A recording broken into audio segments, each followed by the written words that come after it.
Start किया जाए। Last lecture पर हम लोग डार्क रिएक्शन स्टार्ट किए थे और ये डिस्कस किए थे कि डार्क रिएक्शन में क्या क्या होगा। तो मेन इवेंट ये है कि कार्बन डाइऑक्साइड से ग्लूकोज बनना है। उसके लिए कार्बन डाइऑक्साइड किसी CO2 एक्सेप्टर से कंबाइन करता है और पहला स्टेबल प्रोडक्ट बनता है। उसका नाम PGA था। बहुत दिनों तक यही कहानी चली। उसके बाद ये कहा गया कि नहीं, कुछ पौधे ऐसे भी हैं जिनमें पहला स्टेबल प्रोडक्ट PGA नहीं है, ऑक्सैलोएसिटिक एसिड है। जिनमें 3 कार्बन का पहला प्रोडक्ट बनता है उनको C3 प्लांट, और जिनमें 4 कार्बन का पहला प्रोडक्ट बनता है उनको C4 प्लांट कहते हैं। C3 प्लांट वालों में मेनली C3 पाथवे है, C4 वालों में C4 पाथवे है। ये इंफॉर्मेशन हम लोग लास्ट लेक्चर पर डिस्कस कर लिए थे। आज हम लोग डिटेल में पढ़ेंगे। C3 पाथवे अलग पढ़ेंगे, C4 पाथवे अलग पढ़ेंगे, और कुछ दोनों के कंपेयर के क्वेश्चन भी आपस में डिस्कस करेंगे। और एक इम्पॉर्टेंट टॉपिक है फोटो रेस्पायरेशन, वो भी इसी C3 C4 से जुड़ा मसला है। तो मेन हेडिंग डालें,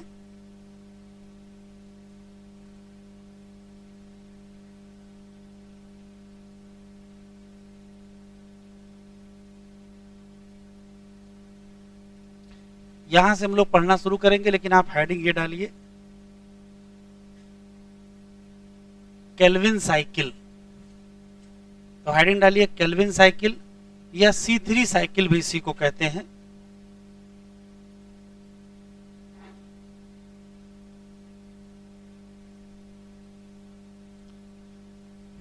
तो हेडिंग डालें C3 साइकिल या केल्विन साइकिल।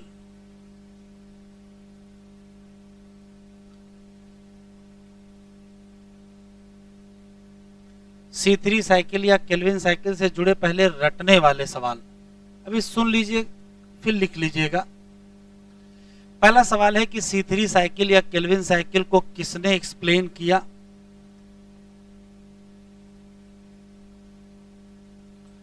तो एक्सप्लेन बाय, तो आंसर देंगे मेल्विन केल्विन और उनके साथियों ने। इनके कोवर्कर का नाम क्या है जो इनके साथ काम कर रहे थे? तो एक नाम ये भी याद रखिएगा, बेंसन।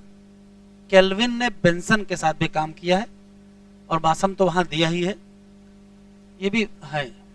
और इन्होंने क्या किया था, तो उसी इंट्रोडक्शन में लिखा है कि यूज किया था कार्बन 14 रेडियो आइसोटोप, और इसी का इस्तेमाल करके इन्होंने पूरा पाथवे एक्सप्लेन किया था। Explain complete pathway. जब कंप्लीट पाथवे एक्सप्लेन किए थे तो सिर्फ रेडियो आइसोटोप तो यूज ही किए थे, लेकिन कहां यूज किए थे ये? तो एल्गल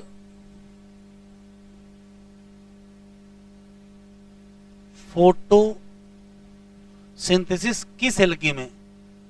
तो एल्गी का नाम क्लोरेला।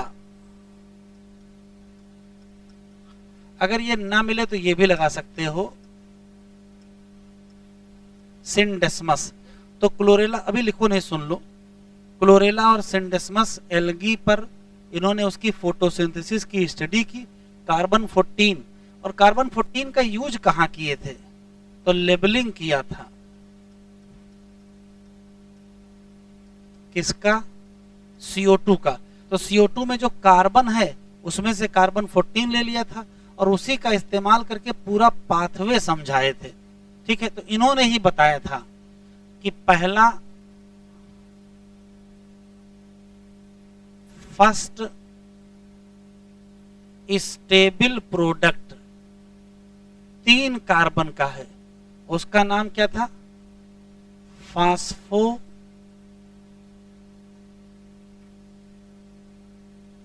Glyceric acid. ये कहानी चल रही थी, बहुत दिनों तक यही चलता रहा। बाद में वैज्ञानिकों ने कहा नहीं, एक और भी स्थिति है जिसमें पहला स्टेबल प्रोडक्ट 3 कार्बन का नहीं बनता है, वो 4 कार्बन का बनता है, वो ऑक्सैलोएसिटिक एसिड है। उसकी कहानी अलग, वो अलग देखेंगे। एक और बहुत विशेष बात बताई कि जो C3 पाथवे है ये कॉमन पाथवे है।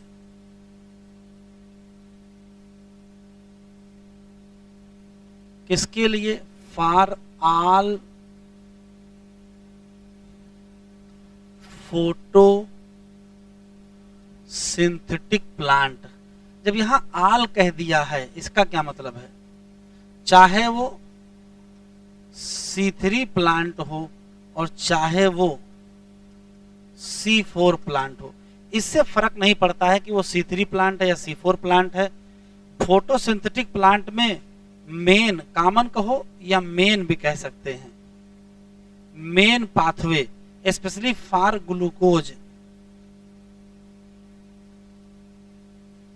अगर आपसे क्वेश्चन पूछेगा कि ग्लूकोज की सिंथेसिस के लिए C4 या C3 प्लांट का मेन पाथवे कौन सा है, तो तुरंत आंसर क्या देंगे? C3 ही देंगे। चाहे पौधा C3 हो चाहे पौधा C4 हो, ग्लूकोज बनेगा किससे? तो आंसर क्या देंगे? C3 पाथवे या केल्विन साइकिल से। इतना लिख लो पहले।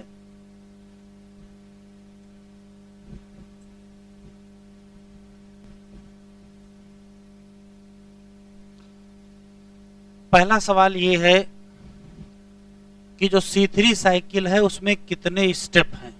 तो स्टेप दिख रहे हैं। पहला स्टेप है कार्बोक्सिलेशन, दूसरा स्टेप है रिडक्शन और तीसरा स्टेप है रीजनरेशन। तो अगर हम स्टेप की बात करें तो कुल कितने स्टेप हैं? तो पहला स्टेप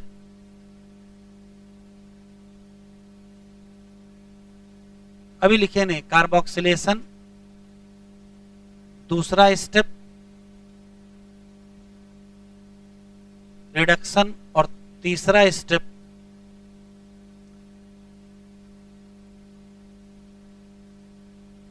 रीजनरेशन है। लेकिन तीनों का मतलब क्या है पहले आप समझ लीजिए। तो कार्बोक्सिलेशन का मतलब अलग है, रिडक्शन का मतलब अलग है और रीजनरेशन का मतलब अलग है। कार्बोक्सिलेशन शब्द का जो शाब्दिक मतलब है कि यदि कोई मॉलिक्यूल है और उसमें CO2 जोड़ दिया जाए तो उसको कार्बोक्सिलेशन कहते हैं, और CO2 निकाल लिया जाए तो उसे डीकार्बोक्सिलेशन कहते हैं। तो यहाँ हो क्या रहा है, RUBP एक 5 कार्बन की कीटोज शुगर है। इस 5 कार्बन की कीटोज शुगर में 1 कार्बन वाला कार्बन डाइऑक्साइड जोड़ दिया गया। तो जैसे कार्बन डाइऑक्साइड जोड़ोगे वैसे हम कहेंगे कौन सी घटना हुई? कार्बोक्सिलेशन। वो भी किसकी? तो एक कार्बोक्सिलेशन हुआ है किसका? RUBP का। तो जब RUBP का कार्बोक्सिलेशन करेंगे, उसमें CO2 जोड़ेंगे, तो हमको एंजाइम भी चाहिए। तो एंजाइम चाहिए RUBP कार्बोक्सिलेज, या इसी को हम लोग कहते क्या है? रुबिस्को। तो पहले स्टेप में सिर्फ इतना हुआ है कि RUBP में CO2 जोड़ा गया है with the help of RUBP carboxylase या रुबिस्को एंजाइम। अब इसको RUBP कार्बोक्सिलेज कब कहते हैं, इसको रुबिस्को कब कहते हैं, इसमें भी अंतर है, अभी आगे आपको क्लियर हो जाएगा। लेकिन इन जनरल आप कह सकते हो कि कार्बोक्सिलेशन के लिए जो एंजाइम है वो रुबिस्को है, या असली में वो RUBP कार्बोक्सिलेज है। और जिससे बना क्या क्या? तो 3 कार्बन का एक मॉलिक्यूल बना जिसका नाम 3-फॉस्फोग्लिसराइड या इसी को 3-फॉस्फोग्लिसरिक एसिड कहते हैं। अब सवाल है, इसमें कार्बन है 3, इसमें कार्बन 5, इसमें एक मिला के कितने हो गए? 6। तो यहाँ जब जोड़ के 6 हो रहा है तो यहाँ 3 क्यों लिखा है? तो 3 इस नाते लिखा है कि इसके कितने मॉलिक्यूल हैं? 2 मॉलिक्यूल। तो ठीक है, कोई दिक्कत नहीं। तो कार्बोक्सिलेशन के गिनती के सवाल हैं।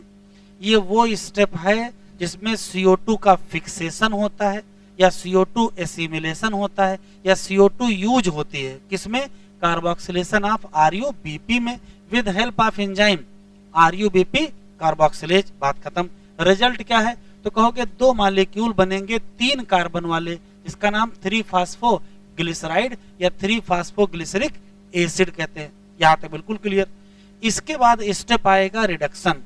रिडक्शन का मतलब ये होता है कि यदि कोई एसिड है तो उसको रिड्यूस करके क्या बना दोगे, तो एसिड बेस बना दोगे, एल्डिहाइड बनाओगे या सीधे बेस बना दोगे, एसिड को रिड्यूस करके एल्डिहाइड बनाएंगे। तो जो 3-फास्फोग्लिसराइड या 3-फास्फोग्लिसरिक एसिड है इसको स्टेप्स में रिड्यूस करेंगे, और जब इसको रिड्यूस करोगे तो बनेगा ट्राइओज फास्फेट जो वास्तव में 3-फास्फोग्लिसरल्डिहाइड है। तो 3-फास्फोग्लिसरल्डिहाइड आने तक क्या होता है, इधर देखो, ये है 3-फास्फोग्लिसरिक एसिड, पहले एटीपी खर्चा करेंगे तो बनेगा 1,3-डाईफास्फोग्लिसरिक एसिड, फिर NADPH खर्चा करेंगे तो बनेगा 3-फास्फोग्लिसरल्डिहाइड, और फास्फेट इधर रिमूव हो जाएगा। तो यहां से यहां आना मतलब 3-फास्फोग्लिसरिक एसिड से 3-फास्फोग्लिसरल्डिहाइड तक आने के लिए हमको रिडक्शन करना पड़ेगा, और रिडक्शन करने के लिए हमको ATP चाहिए और NADPH। तो 3-फास्फोग्लिसरलिक एसिड को ट्राइओज फास्फेट में जब कन्वर्ट किया गया तो हमको ATP भी खर्चा करना पड़ा और NADPH भी खर्चा करना पड़ा। कितने, तो कहोगे 2 ATP खर्चा करने पड़े और 2 ही क्या खर्चा करने पड़े, NADPH खर्चा करने पड़े। ठीक है, खर्चा करने के बाद जो मिलेगा वो 3 कार्बन का मॉलिक्यूल जो कि ट्राइओज फास्फेट है, वो वास्तव में क्या है, वो 3-फास्फोग्लिसरल्डिहाइड है। इसी ट्राइओज फास्फेट से ही क्या बनेगा, ग्लूकोज, और इसी ट्राइओज फास्फेट से ही क्या बन जाएगा, RUBP। जब ट्राइओज फास्फेट से RUBP बनाएंगे तो फिर एक ATP खर्चा हो जाएगा, और इसी ट्राइओज फास्फेट से क्या बनेगा, ग्लूकोज। तो अगर आपसे क्वेश्चन पूछा जाए कि हमारे पास जो 3 स्टेप हैं इसमें ग्लूकोज किस स्टेप से बनता है, कार्बोक्सिलेशन से कि रिडक्शन से कि रीजनरेशन से, तो आंसर देंगे ये रिडक्शन से बनता है। तो यही रियल स्टेप है जिसमें हमको ग्लूकोज मिलने वाला है। तो जब ग्लूकोज मिल ही गया है तो आगे साइकिल चलाने की क्या आवश्यकता है, तो अगर आगे साइकिल नहीं चलाओगे तो एक ना एक दिन RUBP खत्म हो जाएगा, और जब RUBP खत्म हो जाएगा तो साइकिल बंद हो जाएगी। तो यदि चाहते हो कि साइकिल कंटिन्यू चले तो अगर RUBP इधर यूज हो रहा है तो हमको RUBP रीजनरेट करना पड़ेगा, भले ही उसमें हमको क्या खर्चा करना पड़े, एक ATP खर्चा करना पड़े। तो अगर क्वेश्चन पूछेगा कितने स्टेप, तो कहोगे 3 स्टेप। पहला कौन सा, कार्बोक्सिलेशन। घटनाएं क्या क्या हुई, CO2 फिक्सेशन हुआ, CO2 कंबाइन हुआ RUBP से, RUBP का कार्बोक्सिलेशन हुआ, एंजाइम रुबिस्को लगा और 2 मॉलिक्यूल PGA बने, खत्म। रिडक्शन में क्या हुआ, तो जो 2 मॉलिक्यूल PGA के हैं या फास्फोग्लिसराइड के हैं उनको हमको ट्राइओज फास्फेट में कन्वर्ट करना है। ये रिडक्शन स्टेप है, इसमें 2 ATP खर्चा होंगे, 2 ही NADPH भी खर्चा होंगे, और इसी का रिजल्ट हमको क्या मिल जाएगा, ग्लूकोज मिल जाएगा। लेकिन ट्राइओज फास्फेट से ही हमको रीजनरेशन करना है किसका, RUBP का, हमको फिर से एक ATP खर्चा करना पड़ेगा। तो अगर आपसे क्वेश्चन पूछा जाए कि यदि एक CO2 C3 पाथवे में इंटर करती है तो कुल कितने ATP खर्चा हो जाएंगे, तो भाई 2 यहाँ खर्चा हो गए और 1 यहाँ, और कितने NADPH खर्चा हो जाएंगे। तो अगर एक CO2 इंटर कर गई तो कुल कितना खर्चा आएगा, तो कहोगे 3 ATP का और 2 NADPH का। ठीक है, लेकिन अगर उसी एक CO2 का सिर्फ रिडक्शन स्टेप में पूछे तो रिडक्शन स्टेप में केवल 2 ATP और 2 NADPH। एक आखिरी सवाल यह है कि भाई RUBP में है 5 कार्बन, इसको मिला के 6 कार्बन, यहाँ 2 मॉलिक्यूल बने कितने, तो 6 कार्बन अभी भी हैं, यहाँ भी 3 कार्बन वाला मॉलिक्यूल है, इसके भी 2 मॉलिक्यूल होंगे, तो यहाँ भी अभी कितने कार्बन है, 6 कार्बन है, और 6 कार्बन से क्या बन गया, ग्लूकोज, जिसमें क्या है 6 कार्बन। तो कार्बन का हिसाब तो बेटा यहाँ तक पूरा दिख रहा है। और एक समस्या ये आ रही है कि जब 6 के 6 कार्बन ग्लूकोज बनाने में चले गए तो फिर ये RUBP कैसे बन गया। फिर से सुनते हैं, यहाँ 5 कार्बन, यहाँ 1 कार्बन, यहाँ टोटल कितने कार्बन, 6 कार्बन है, तो यहाँ भी टोटल कितने कार्बन, 6 कार्बन है, और ग्लूकोज में 6 कार्बन। तो अगर 6 के 6 कार्बन ग्लूकोज बनाने में खर्चा हो गए हैं तो ये RUBP का रिजनरेशन कैसे हो गया। तो आप ये सोचो कि क्या एक CO2 से ग्लूकोज बन जाएगा, नहीं, कितने CO2 चाहिए? 6। तो अगर CO2 6 लोगे तो साइकिल ये 6 बार चलाना पड़ेगा। तो क्वेश्चन है एक ग्लूकोज बनाने के लिए कितने CO2 चाहिए? 6। तो कितनी केल्विन साइकिल चाहिए? 6। तो अगर केल्विन साइकिल 6 लगेंगे तो टोटल खर्चा कितना लगेगा? भाई एक में 3 ATP लग रही हैं तो 6 में 18, एक में 2 NADPH लग रहे हैं तो 6 में 12।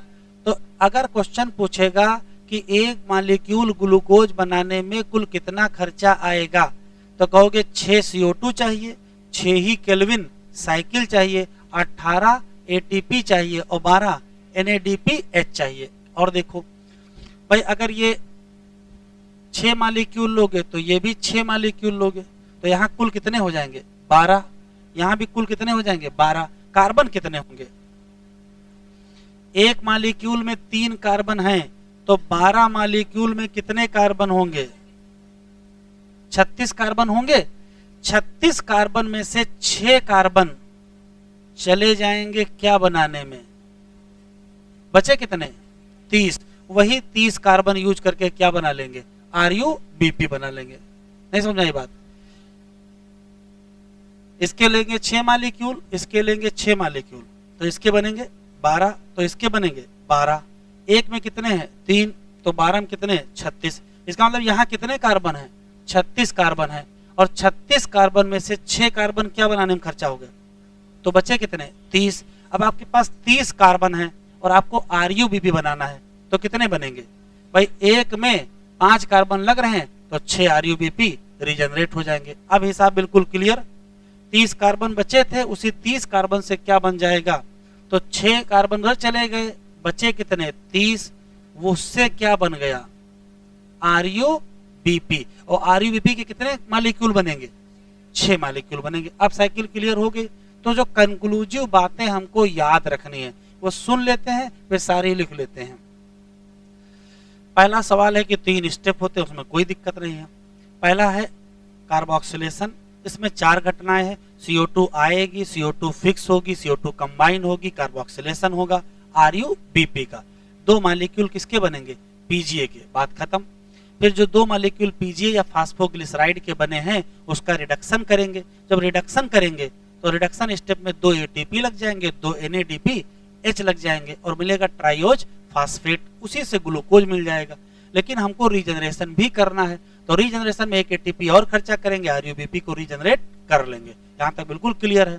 फिर सवाल आता है कि यहाँ से यहाँ तक 2-2 ATP लगेंगे या 2 NADPH क्यों लग रहे हैं? तो वह यहाँ समझ में आएगा क्या? भाई एक मॉलिक्यूल PGA को पहले किस में कन्वर्ट करेंगे? एक मॉलिक्यूल 1,3 डाइफास्फोग्लिसरिक एसिड और उसको फिर 3 फास्फोग्लिसरल डिहाइड में कन्वर्ट करेंगे। तो 1 ATP लगा, 1 NADPH लगा, मॉलिक्यूल कितने होंगे? 2। तो फिर जब यहाँ से आओ तो क्या लग जाएगा? 2 ATP और 2 NADPH लग जाएंगे। ये जो PgAl बना है यही क्या है? Triose phosphate. इसी से हमको क्या होगा? RuBP को रीजनरेट, और इसी से हमको क्या बनाना होगा? ग्लूकोज बनाना होगा।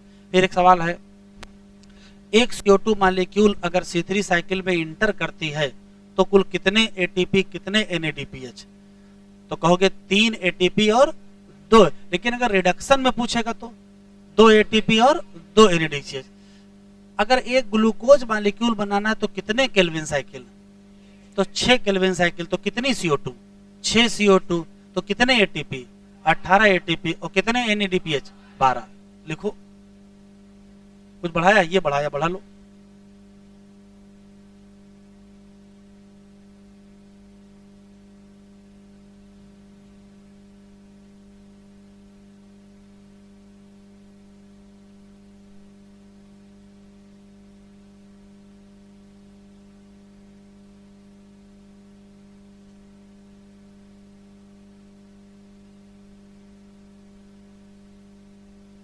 लिखें? फुल फॉर्म इनके लिखने हैं, कोई डाउट होगा नहीं। ये 3 फास्फोग्लिसरिक एसिड है, 1,3 डाइफास्फोग्लिसरिक एसिड है और 3 फास्फोग्लिसरल डिहाइड है। ये सब मॉलिक्यूल अभी फिर आगे रेस्पिरेशन में मिलेंगे। तो अब लिख लेंगे। पहला स्टेप कार्बोक्साइलेशन इसमें क्वेश्चन लिख डालिए।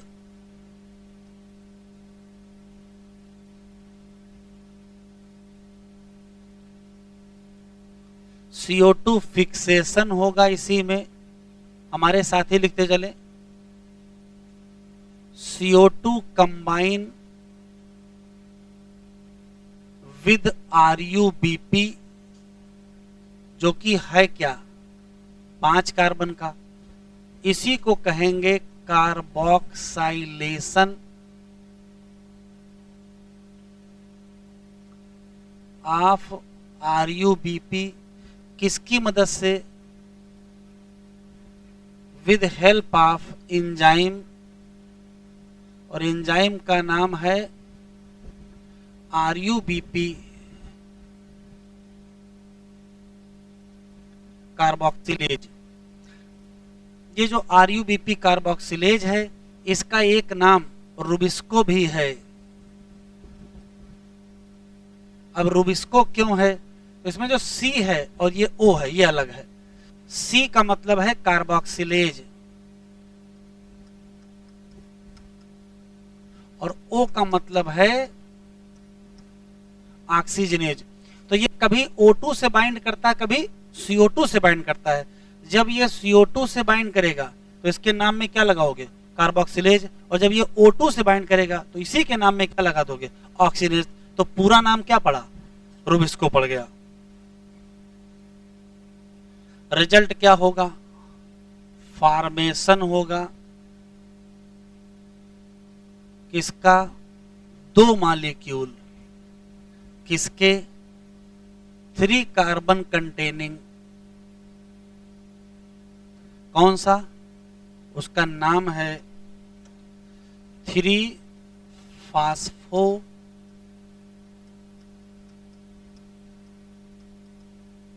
Glyceric acid. ये जो 3 है उसके नाम में है। दूसरा जो स्टेप आएगा,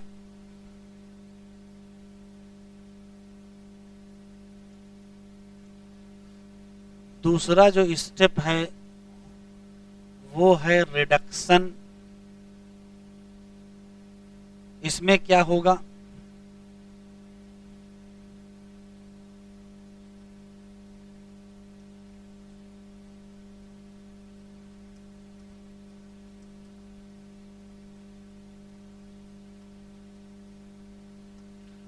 फास्फोग्लिसराइड रिड्यूस इनटू किसमें, ट्राइओज फास्फेट। इसी में क्या होगा, रिडक्शन स्टेप में ही होगा।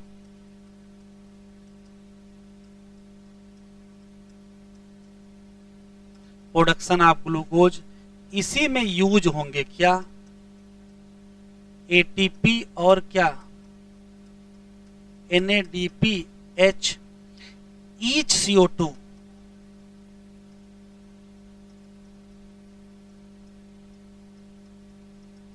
रिडक्शन जब करेंगे तो कितने ATP, तो 2 ATP और 2 ही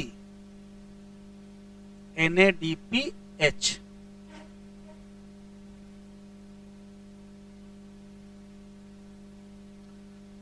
क्वेश्चन में अगर ये शब्द लिखा मिलेगा तभी आप ये आंसर दीजिएगा। अगर रिडक्शन शब्द ना मिले तो तुरंत आंसर 3 कर दीजिएगा।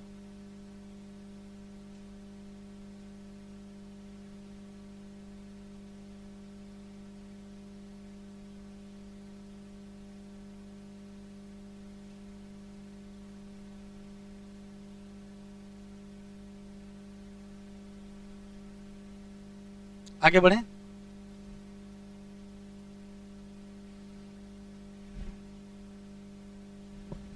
अगला स्टेप है रीजनरेशन। शब्द लिख लिया है, रीजनरेशन।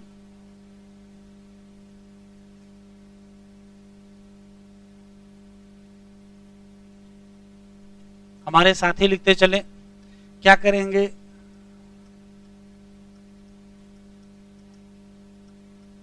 रीजनरेशन करेंगे किसका,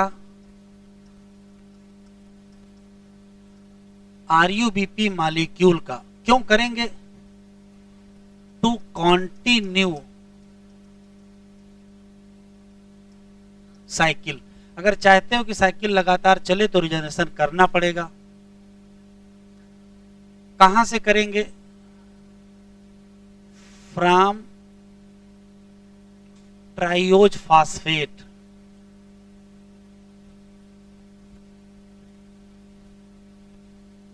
क्या खर्चा करेंगे, तो कंज्यूम करेंगे 1 एटीपी।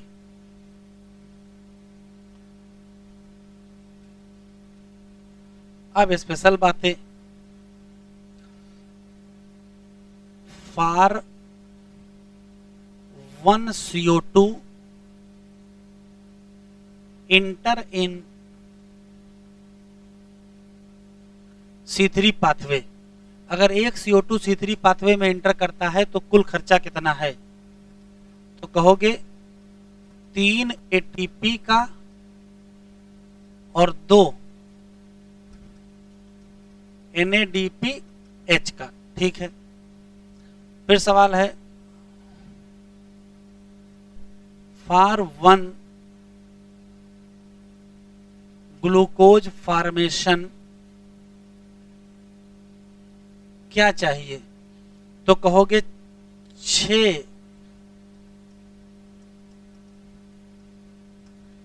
केल्विन साइकिल चाहिए। और अगर 6 केल्विन साइकिल चाहिए तो फिर 6 ही क्या चाहिए, CO2 चाहिए। तो कितने ATP, 18 ATP चाहिए और 12 NADPH चाहिए।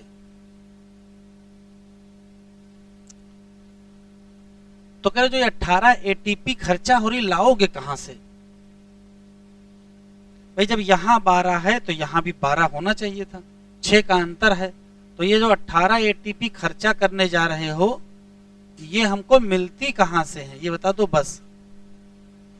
तो ATP मिली थी फास्फोराइलेशन, जो कि 2 टाइप का था, साइक्लिक और नॉन साइक्लिक। इसमें से जो 12 हैं, 12 ATP हैं, वो मिली हैं नॉन साइक्लिक से, और जो 6 ATP हैं वो किससे मिली हैं, साइक्लिक से। एनसीईआरटी में एक टेबल बनी है इन और आउट वाली,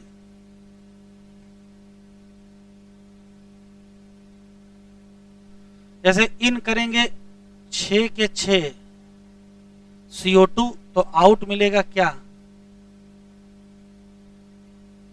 1 ग्लूकोज। इन करेंगे 18 ATP तो आउट क्या होगा, 18 ADP। इन करेंगे 12 NADPH तो आउट क्या होगा, 18 NADP प्लस। अच्छा ज्यादा हो गए, हाँ उधर से 12 इधर 18 कैसे हो गए भाई, 12 ही रहेंगे।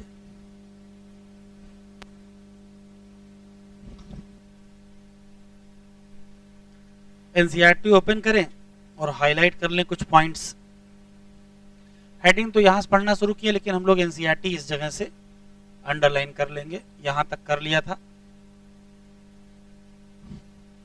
करा जैसा कि हम लोग पढ़ चुके हैं कि प्रोडक्ट ऑफ लाइट रिएक्शन कौन है, ATP, NADPH और क्या, ऑक्सीजन।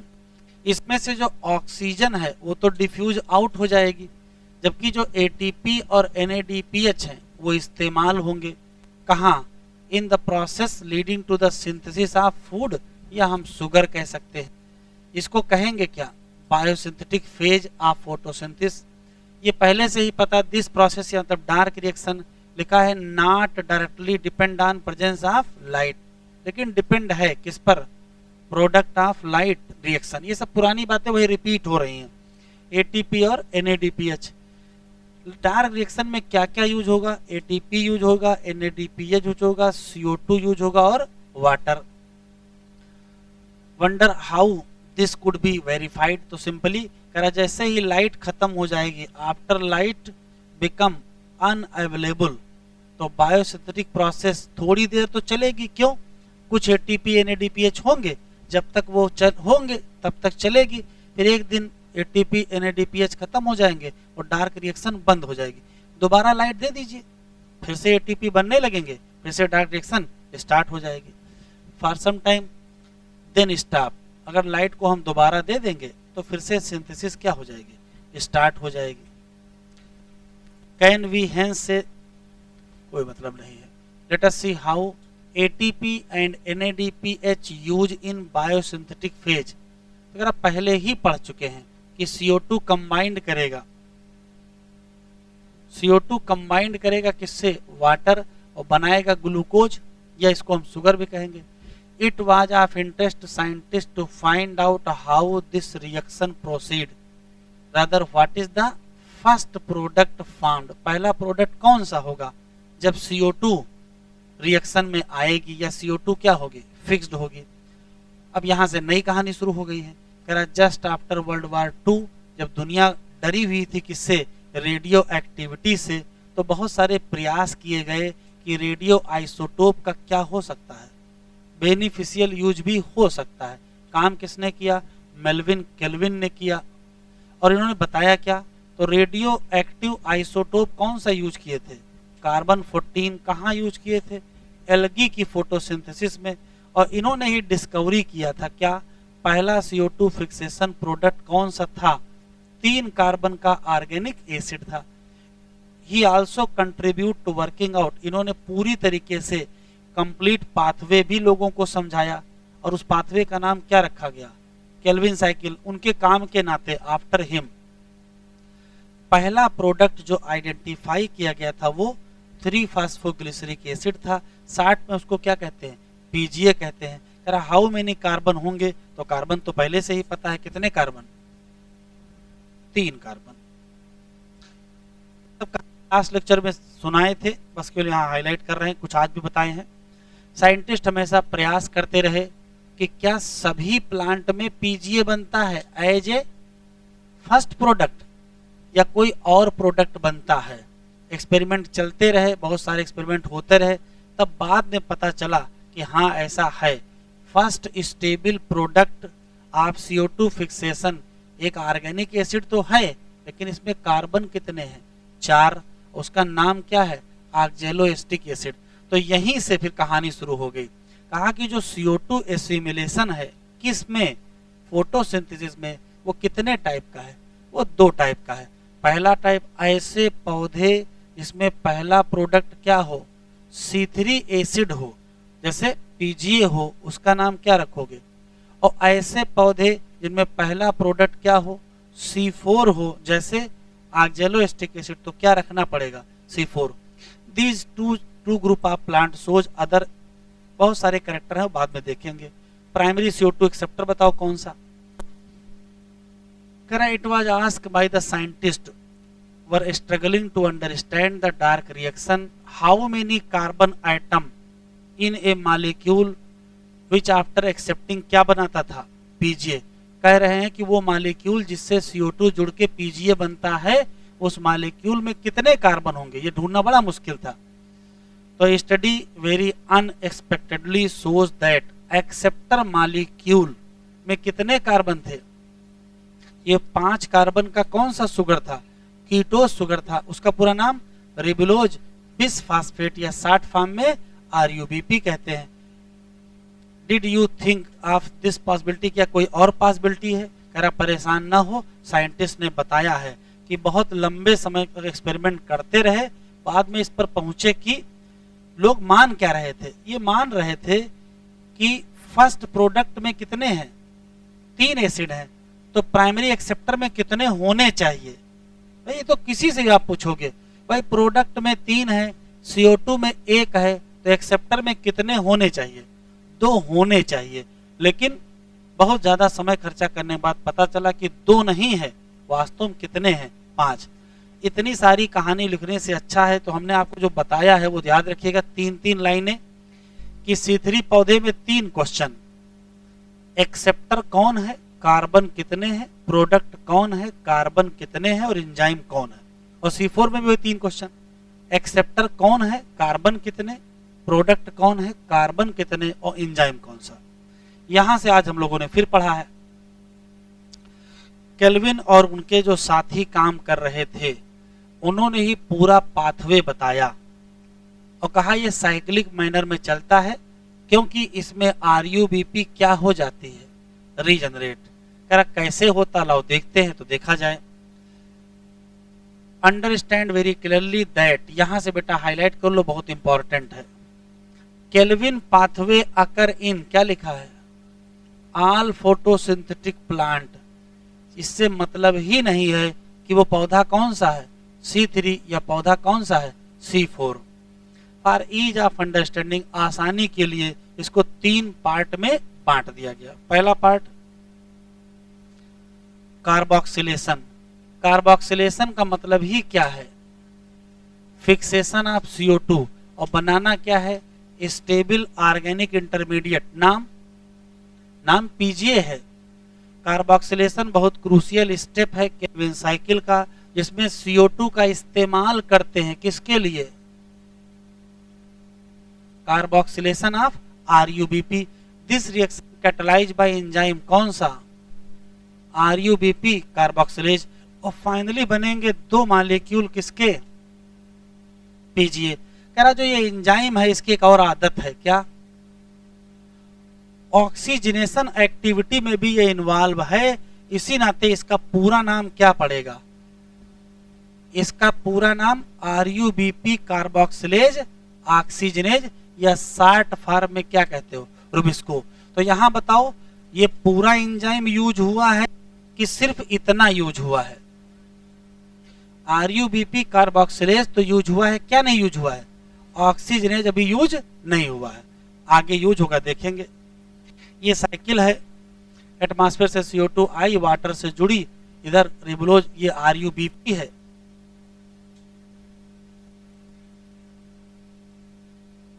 ये RUBP है।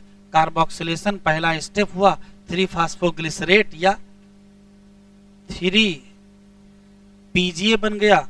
उसके बाद क्या किया, ATP भी खर्चा किए, NADPH भी खर्चा किए, तो क्या बन गया, ट्राइओज फास्फेट, और इसी से क्या बन गया, ग्लूकोज, बाद में शुगर, सुक्रोज, स्टार्च, कुछ भी बना उससे कोई मतलब नहीं है। और इसी ट्राइओज फास्फेट से क्या हो गया, रीजनरेशन। यहां से यहां तक साइकिल 2 बार आएगी, 2 बार आएगी तो 2 ATP 2 NADH, यहां केवल 1 लगेगा।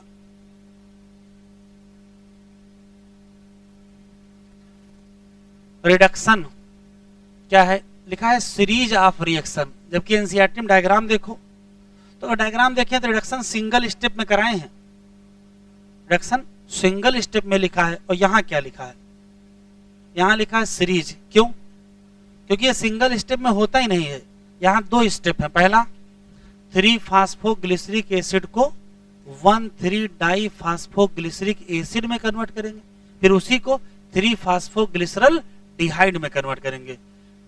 2 स्टेप तो मिनिमम होने हैं। सीरीज ऑफ रिएक्शन, जिससे बनेगा क्या, तो इसी से फाइनली क्या बनेगा, ग्लूकोज बनेगा। इसमें इन्वॉल्व करेंगे क्या, 2 मॉलिक्यूल ऑफ ATP, किसके लिए, अब ये कौन सी चीज लिख दिया है, इधर देखो, यहां था 3 PGA, बना क्या, 1,3-डाई PGA। इसका मतलब क्या है, इसका मतलब है कि एक फास्फेट इसमें जुड़ा है, यही तो हुआ। ये फास्फेट आया कहां से, ये ATP को जब किसमें कन्वर्ट किए, ADP में, तो जब ATP को ADP में कन्वर्ट करके फास्फेट निकालोगे तो फास्फेट किसी में जोड़ोगे, और अगर फास्फेट किसी में जोड़ते हो तो उसको कहते क्या है, फास्फोराइलेशन। बगल में लिख लीजिए, एनसीईआरटी भी बगल में लिख लीजिए। तो रिडक्शन स्टेप में फास्फोराइलेशन हुआ है, किसका है, किसका फास्फोराइलेशन हुआ है, तो फास्फोराइलेशन हुआ है PGA का। तो लिखा है 2 मॉलिक्यूल ATP खर्चा करोगे किसमें, फास्फोराइलेशन, फिर 2 ही मॉलिक्यूल खर्चा करोगे क्या, NADPH, अब किसमें, रिडक्शन। पर CO2, पर CO2 लिखा है मतलब एक CO2 की बात हो रही है, और अगर 2 CO2 लेंगे या 6 CO2 लेंगे तो संख्या बदल जाएगी। फिक्सेशन कितने का करना पड़ेगा? 6 CO2 का, और चलानी पड़ेगी क्या? 6 साइकिल, तभी बनेगा क्या? 1 मॉलिक्यूल ऑफ ग्लूकोज। तो ये शब्द बहुत बढ़िया है, एग्जाम में आ सकता है। रिडक्शन में क्या होता है? बच्चे को रटा है कि ग्लूकोज बनता है, एग्जामिनर को पता है, नहीं पूछेगा और क्या होता है, तो कहोगे फास्फोराइलेशन होता है। किसका होता है ये नहीं लिखा है, किसका होता है? पीजीए का होता है। और फिर इसी में क्या होता है? रिडक्शन। तो रिडक्शन में रियल रिडक्शन यही है जो कौन कराएगा? NADPH करवाएगा। भाई रिडक्शन का मतलब ये होता है किसी में हाइड्रोजन जोड़ना, तो NADPH है, इससे क्या बनाओगे? NADP प्लस बनाओगे तो क्या निकलेगा? H प्लस नहीं निकलेगा, और H प्लस जैसे किसी में जोड़ोगे वैसे क्या हो जाएगा? रिडक्शन हो जाएगा। तो रियल में रिडक्शन कौन करा रहा है? NADPH करवा रहा है। लिख ले बेटा ये रीजनरेशन। रीजनरेशन करना है किसका? CO2 एक्सेप्टर कौन है? RUBP। क्यों कराना है? क्योंकि अगर हम चाहते हैं कि कंटिन्यू होता रहे काम, रीजनरेशन में फिर से क्या लग गया? एक ATP लग गया।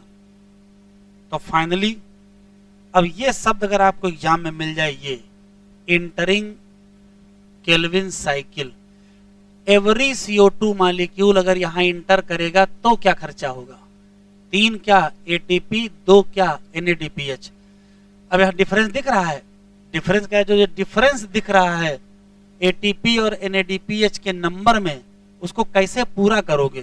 तो उसको पूरा करेंगे यहां से साइक्लिक फोटो। अभी पीछे समझा के आए ना कि 6 का अंतर दिख रहा था ना टोटल, तो 12 कहां बने होंगे? Non cyclic. 6 कहां से बने? साइक्लिक। वो बात यहां एक्सप्लेन की है।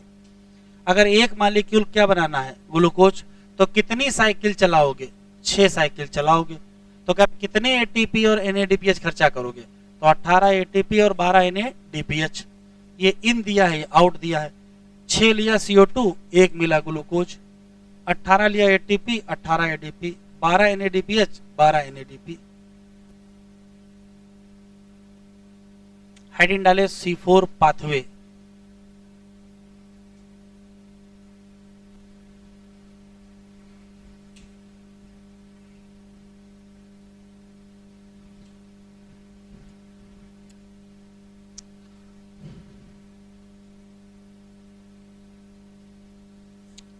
हेडिंग डालिए C4 pathway.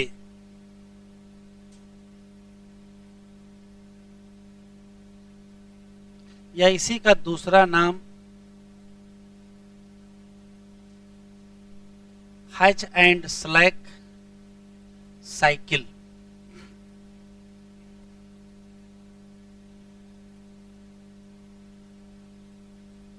Hatch and slack cycle देख लो, फिर लिखिएगा।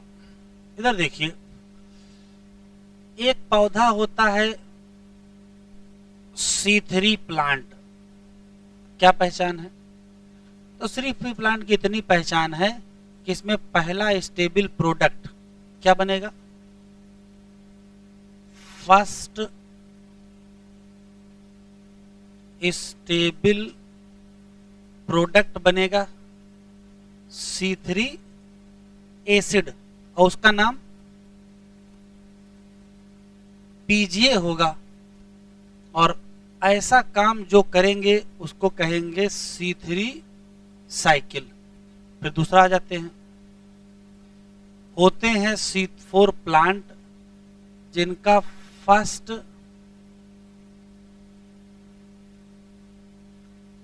स्टेबल प्रोडक्ट होता है क्या?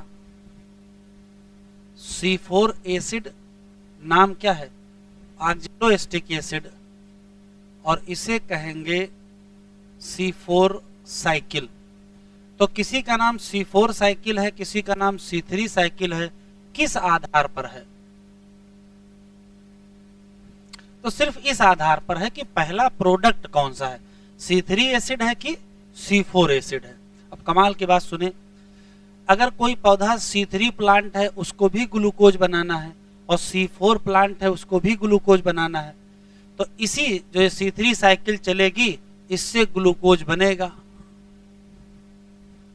लेकिन यहां C4 साइकिल से सीधे ग्लूकोज नहीं बनेगा, इस C4 साइकिल से सीधे ग्लूकोज नहीं बनेगा। ये जो C4 प्लांट है इसको भी चलाना पड़ेगा।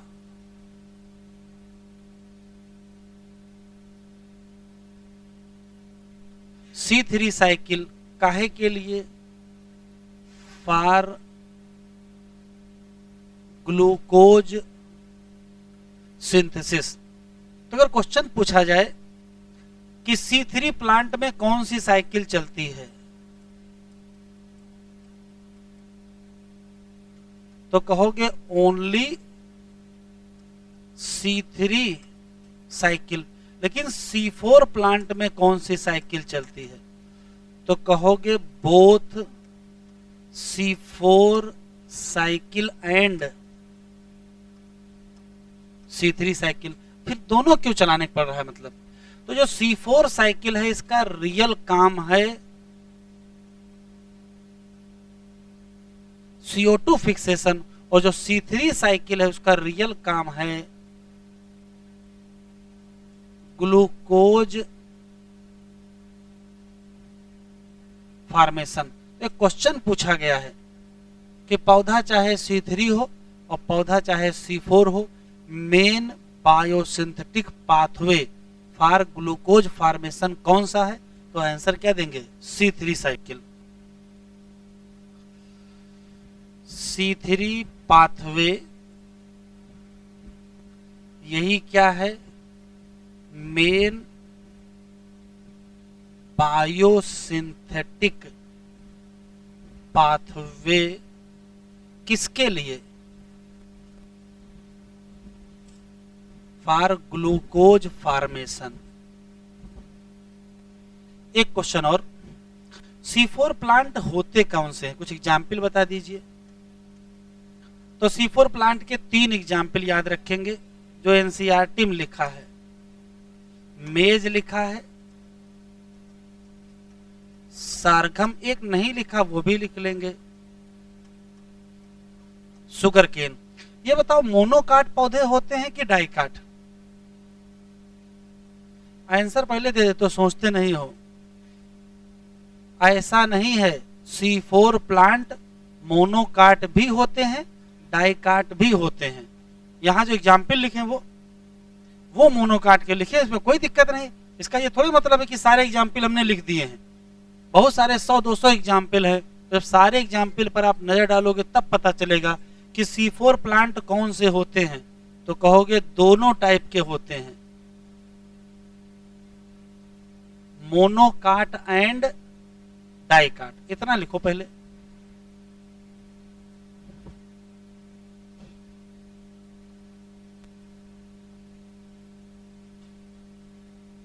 तो साइड में लिखें C4 प्लांट कैरेक्टराइज बाय। इसके कुछ कैरेक्टर हैं जो हमको याद रखने हैं, अभी याद करेंगे भी आगे समझाएंगे। पहला कैरेक्टर है क्रांज एनाटॉमी। क्या होता है अभी बताएंगे। ये एक स्पेशल लीफ एनाटॉमी है। क्या है भी आगे डिस्कस करेंगे। दूसरी जो पहचान है, ये टॉलरेट करते हैं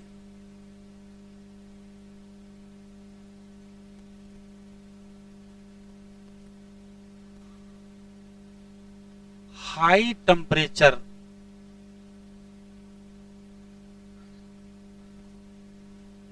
अगर गर्मी है उसमें भी ये फोटोसिंथेसिस कर सकते हैं क्योंकि इनका ऑप्टिमम टेम्परेचर ही हाई होता है। तो गर्मी बर्दाश्त करके फोटोसिंथेसिस करने वाले पौधे कौन से होते हैं? C4। तीसरा, ये रेस्पॉन्स करते हैं high light intensity high light intensity में भी फोटोसिंथेसिस बंद हो जाता है C3 पौधों में या कम हो जाता है, इसमें होता रहेगा। चौथी पहचान है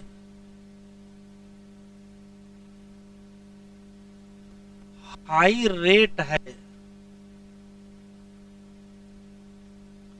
CO2 फिक्सेशन का, तो इसका मतलब है कि फिर हाई होगा क्या,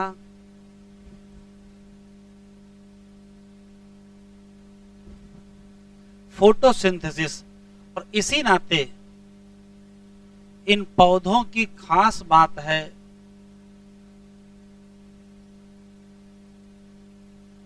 हाई प्रोडक्टिविटी, उत्पादन क्षमता इन पौधों में ज्यादा होती है, किसकी तुलना में, C3 में। क्यों, अभी आगे डिस्कस करेंगे। तो C4 प्लांट कहाँ ग्रो करेंगे, तो एनसीईआरटी में जो लिखा है ड्राई ट्रॉपिकल एरिया, जहां थोड़ा सा ड्राई ट्रॉपिकल गर्मी होगी, वहां सा थोड़ा सा स्थिति ऐसी होगी कि ये आराम से ग्रो कर जाएंगे।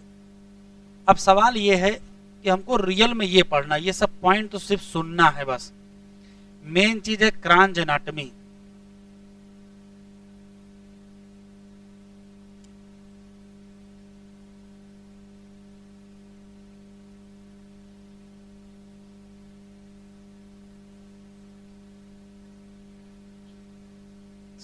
पांच क्वेश्चन हैं कि क्रांच एनाटॉमी किसमें पाई जाती है, तो कहोगे C4 में है, C3 में नहीं है।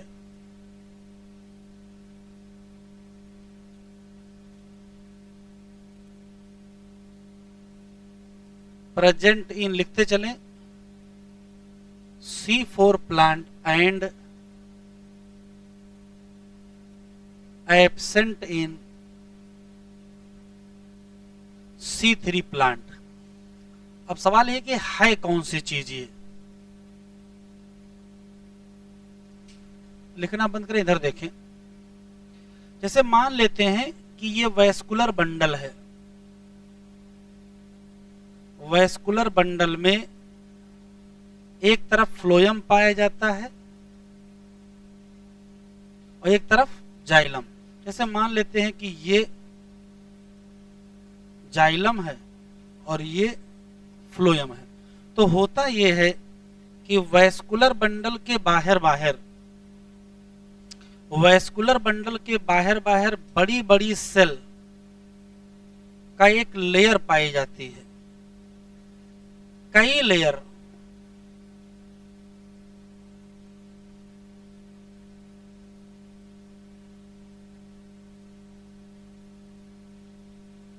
कई लेयर पाई जाती हैं और इनको कहते क्या हैं, तो इनको कहते हैं बंडल शीथ सेल। अभी लिखो नहीं, सुन लो। पहला सवाल यह है कि क्रांच एनाटॉमी है क्या, तो जब वैस्कुलर बंडल सराउंडेड बाई क्या, many layer of bundle sheath cell, तो उसी को कहते हैं क्या, क्रांच। क्रांच का मतलब होता है घेरा, घेरा का मतलब सर्कल, वो सर्कल यहां बना हुआ है। ये क्या है और ये क्या है, तो ये है जाइलम, ये है फ्लोएम, तो ये पूरा क्या हो गया, वैस्कुलर बंडल हो गया। इसमें क्या होता है, वैस्कुलर, अभी लिखो नहीं,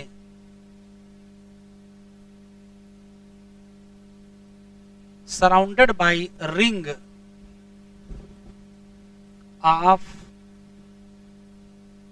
बंडल शीथ सेल्स। जब बंडल शीथ सेल से ये घिरा रहता है तभी हम उसको कहते हैं क्रांच एनाटॉमी। आराम से बताइएगा, C3 पौधों में क्या नहीं है, क्रांच एनाटॉमी नहीं है, तो क्या बंडल शीथ नहीं है? C3 में भी बंडल शीथ है, C4 में भी बंडल शीथ है, फर्क क्या है? अगर सिर्फ एक लेयर होगी तो उसको हम क्रांच एनाटॉमी नहीं कहेंगे, कई लेयर होनी चाहिए। एक और अंतर है, यहाँ जो बंडल शीथ सेल होती हैं C4 में, उसके अंदर क्लोरोप्लास्ट पाया जाता है, इसका मतलब उसके अंदर फोटोसिंथेसिस होगी। C3 में जो बंडल शीथ सेल होती हैं उसमें क्लोरोप्लास्ट ही नहीं पाया जाता है, तो फोटोसिंथेसिस नहीं होगी। तो बंडल शीथ सेल तो दोनों में होंगी। अब इनकी पहचान बताएं, तो पहला पहचान ये कि बड़ी बड़ी सेल है, लार्ज सेल होती है। अभी लिखे नहीं, सुन लें, बड़ी बड़ी सेल होती है और कई लेयर होती हैं।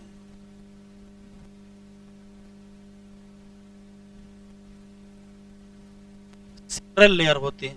दूसरा जो सबसे इंपॉर्टेंट बात है कि इसके अंदर ढेर सारे क्लोरोप्लास्ट होते हैं, रिच इन क्लोरोप्लास्ट। एक क्वेश्चन भी जल्दी आया, पूछा है कि C4 पौधों में क्रांज एनाटॉमी का मेन फायदा क्या है। ऑप्शन सुने, मेन फायदे में एक ऑप्शन ये है, एक ऑप्शन ये है, एक ऑप्शन ये है।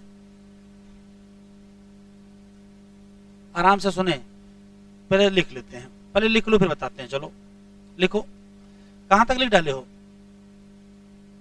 यहां तक हो गया है, इतना लिखो पहले। तो 3 लाइनें लिखना है। रिच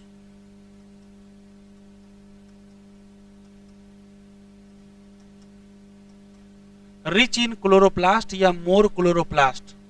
एक और, इतना करीब करीब लगी होती हैं कि 2 सेल के बीच कोई जगह नहीं होती है। नो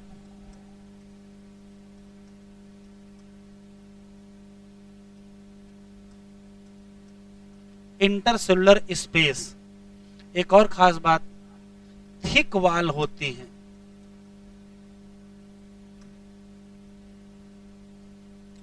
और इम्परवियस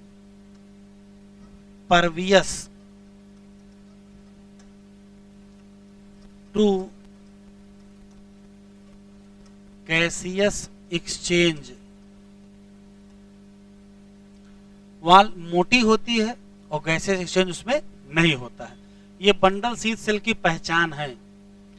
बड़ी बड़ी होंगी, ढेर सारी लेयर में होंगी, अंदर बहुत क्लोरोप्लास्ट भरे होंगे, कोई इंटरसेलुलर स्पेस नहीं होगा और मजबूत मोटी वाल होगी, इम्परवियस टू गैसियस एक्सचेंज होगी। ठीक है, इसमें ये बहुत इंपॉर्टेंट है।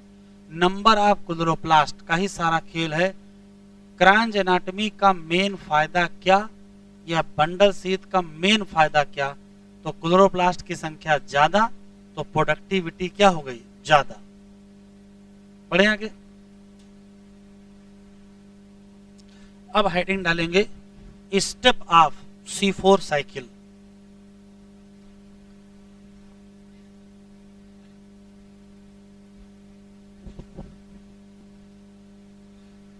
Steps of C4 cycle.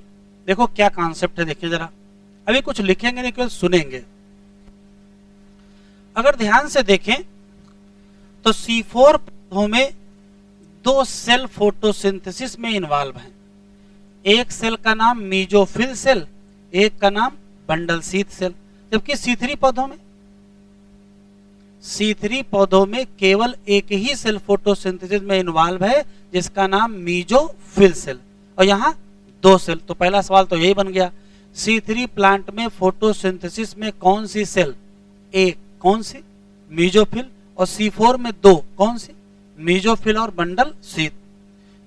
Atmosphere से CO2 आई, मीजोफिल सेल के अंदर बाइकार्बोनेट आयन में कन्वर्ट हुई और इसी बाइकार्बोनेट आयन से PEP जुड़ गया। PEP में कितने कार्बन थे? 3 कार्बन। और इसमें कितने कार्बन? तो CO2 में 1 कार्बन, तो जोड़ के क्या बन गया? 4 कार्बन। 4 कार्बन वाले मॉलिक्यूल का नाम ऑक्सैलोएसिटिक एसिड। और ये है क्या? ये कार्बोक्सिलेशन है। भाई CO2 जोड़ रहे हैं तो क्या कहोगे? कार्बोक्सिलेशन। अब ये बताओ कार्बोक्सिलेशन किसका हुआ है? तो CO2 जोड़ी गई है किसमें? PEP में। तो कार्बोक्सिलेशन किसका हुआ? PEP का। तो एंजाइम कौन सा होगा? PEP कार्बोक्साइलेज, या शॉर्ट फॉर्म में उसी को पेपकेज। फिर से सुनते हैं, एटमॉस्फेयर से CO2 आई, PEP से जुड़ी, तो PEP का हुआ कार्बोक्साइलेशन। तो एंजाइम PEP कार्बोक्सिलेज या शॉर्ट फॉर्म में पेपकेज कहेंगे। और पहला प्रोडक्ट 4 कार्बन का एसिड बना, नाम ऑक्सैलोएसिटिक एसिड। इस ऑक्सैलोएसिटिक एसिड को एक दूसरे 4 कार्बन के एसिड में कन्वर्ट कर दिया गया, उसका नाम मैलिक एसिड, या यहाँ एस्पार्टिक एसिड भी बनता है। हमने एक ही लिखा है। फिर इस मैलिक एसिड जो 4 कार्बन का है, इसको ट्रांसपोर्ट कर दिया गया मीजोफिल सेल से कहां? बंडल शीथ सेल के अंदर। ये अंदर पहुंच गया, अंदर इसका डी कार्बोक्सिलेशन किया गया। मैंने आपको बता रखा है CO2 जोड़ोगे तो कार्बोक्सिलेशन, CO2 निकालोगे तो डी कार्बोक्सिलेशन। CO2 निकल गया तो एक कार्बन किसमें चला गया, CO2 में चला गया, तो बचे कितने, 3 कार्बन, नाम बना पायरुविक एसिड। पायरुविक एसिड को वापस फिर से ट्रांसपोर्ट कर दिए किसमें, मेसोफिल सेल में, और 2 ATP खर्चा करके क्या बना दिए, PEP बना दिए। तो ये तो साइकिल हो गई C4 वाली पूरी, इसमें तो कोई दिक्कत नहीं है। तो C4 साइकिल में क्या हुआ, तो सिंपल सी बात, अगर फ्लो याद रखना हो कि भाई सबसे पहले PEP था, उसमें CO2 जुड़ा तो ऑक्जेलोएसिटिक एसिड बना, फिर मैलिक एसिड बना, फिर वो सेल बदल के कहाँ चला गया, बंडल शीथ में, वहां उससे CO2 निकल के पायरुविक एसिड बना, वापस आया कहाँ, मेसोफिल सेल में, उसी से क्या बन गया, PEP, और साइकिल क्या हो गई पूरी। देखिए ध्यान से, C4 साइकिल पूरी हो चुकी है, लेकिन अभी ग्लूकोज नहीं बना है। अभी कहीं ग्लूकोज दिखाई पड़ा, कहीं नहीं दिखाई पड़ा। देखो होता क्या है, ये जो डी कार्बोक्सिलेशन से CO2 निकलता है, उसका RUBP से फिर से कार्बोक्सिलेशन किया जाएगा, और यहाँ एंजाइम कौन सा लगेगा, रूबिस्को। वही रूबिस्को वाला एंजाइम यहाँ यूज करेंगे, और साइकिल कौन सी चलाएंगे, C3 साइकिल, और तब क्या बनेगा, ग्लूकोज बनेगा। तो अगर आपसे पूछा जाए कि C4 साइकिल C4 प्लांट में हो रही है, लेकिन C4 प्लांट में दोनों साइकिल चल रही है, C3 भी चल रही है और C4 भी चल रही, C3 कहाँ चल रही है, आराम से बताओ, जल्दी नहीं है। C3 कहाँ चल रही है, बंडल शीथ, और C4 कहाँ चल रही है? अच्छा, C4 में दोनों सेल इन्वॉल्व हैं, C4 में दोनों से, और C3 कहाँ चल रही है, केवल बंडल शीथ में चल रही। अच्छा, अगर ये पौधा C3 होता तो सिर्फ क्या चल रही होती, C3 साइकिल, और कहां, तो आपको अंतर स्पष्ट दिखाई पड़ जाएगा। C3 पौधों में केवल C3 साइकिल चलेगी, C4 पौधों में C3 और C4 दोनों चलेगी। C3 पौधों की C3 साइकिल कहां चलेगी, मेसोफिल सेल में। C4 पौधों की C3 साइकिल कहां चलेगी, बंडल शीथ में। यहां तक क्लियर है? और ध्यान से देखो, मेसोफिल सेल में किसका इस्तेमाल हुआ है, पेप्केज का, तो पेप्केज क्या होगा, प्रेजेंट, रूबिस्को क्या होगा, एब्सेंट। अच्छा, बंडल शीथ सेल में, बंडल शीथ सेल में पेप्केज का यूज हुआ है, नहीं, तो पेप्केज एब्सेंट, तो रूबिस्को प्रेजेंट। तो रूबिस्को कहां प्रेजेंट है, रूबिस्को कहां प्रेजेंट है, क्वेश्चन सुनो, रूबिस्को कहां प्रेजेंट है, C3 प्लांट में।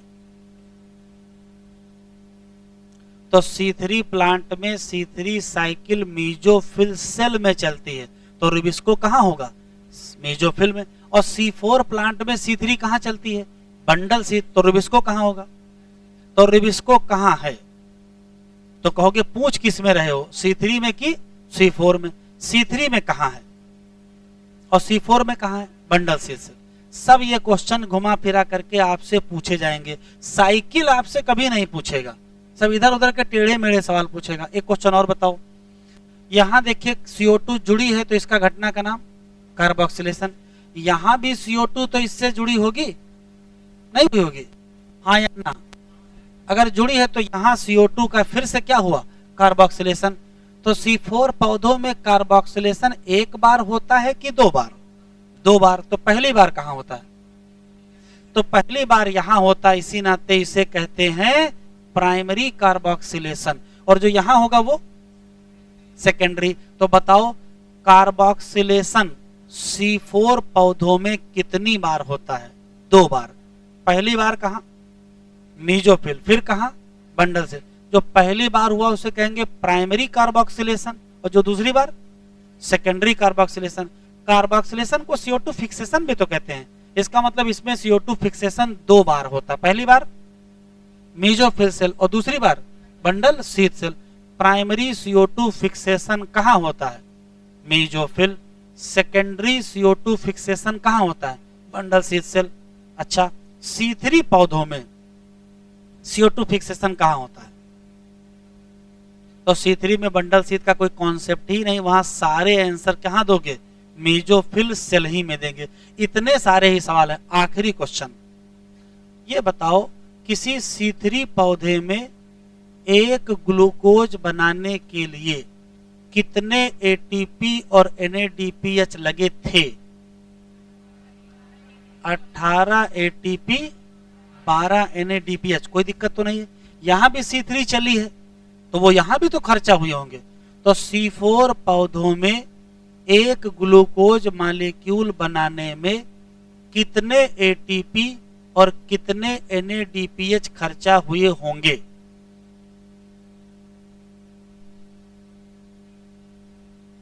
तो देखो, जो यहां खर्चा हुए हो रहे थे वो तो कंफर्म है, 18 तो पक्का है ना, और 12 NADPH पक्का है। ये भी तो हो रहा खर्चा। एक PEP बनाने में 2 ATP लग रहे हैं। साइकिल कितनी बार चलाओगे? 6 बार। तो कितने PEP बनाओगे? 6। तो कितने ATP? 12। तो जो आपके 18 ATP खर्चा हो रहे थे उसमें 12 जोड़ने पड़ेंगे। तो 18 12 कितना हो गया? तो चेंज आ गया। यहां एक ग्लूकोज मॉलिक्यूल बनाने में कुल कितने ATP लग गए? 30।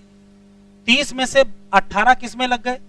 C3 में। तो 12 किस में लग गए? C4 में। इतने सवाल C4 पाथवे के हैं। हम फिर से सुनेंगे, फिर सारे लिखेंगे। फ्लो में कोई दिक्कत नहीं, फ्लो बहुत सिंपल है, हमको याद रहेगा। PEP फास्फोइनॉल पायरुवेट है, CO2 से जुड़ा, ऑक्सैलोएसिटिक एसिड बना, माइलिक एसिड बना या स्पार्टिक बना। कहाँ चला गया? Bundle sheath. वहां CO2 निकल गई, बन गया पायरुविक एसिड।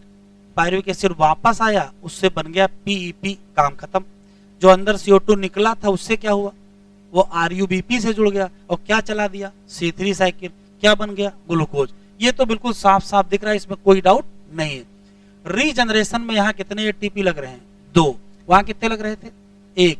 ये याद रखिएगा अंतर। अब कंपेयर के बहुत सारे सवाल हैं। C3 प्लांट में CO2 का फिक्सेशन कहां? मेसोफिल। C4 प्लांट में कहां? 2 जगह, मेसोफिल में भी और बंडल। तो प्राइमरी कहां? मेसोफिल। सेकेंडरी कहां? बंडल। एक अंतर। दूसरा, C3 में प्राइमरी CO2 फिक्सेशन कौन कराता है? रुबिस्को। C4 में प्राइमरी CO2 फिक्सेशन कौन कराता है? पेप्केज। फिर सवाल, रुबिस्को और पेप्केज कहां प्रेजेंट, कहां एब्सेंट? C4 में मेसोफिल सेल में पेप्केज प्रेजेंट, रुबिस्को एब्सेंट। और बंडल शीथ में पेप्केज एब्सेंट, रुबिस्को प्रेजेंट। अब रुबिस्को की ओर बात करें, C3 पौधों में रुबिस्को कहां है? C4 में कहां है? तो C3 पौधों में ग्लूकोज कहां बनेगा? मेसोफिल सेल में। और C4 में कहां बनेगा? बंडल से। इसका मतलब ग्लूकोज के बनने की जगह में भी अंतर है। वहां ग्लूकोज कहां बना? मेसोफिल। यहां कहां बना? बंडल। इतने सारे कंपेयर के क्वेश्चन हैं। लिखना शुरू करिए।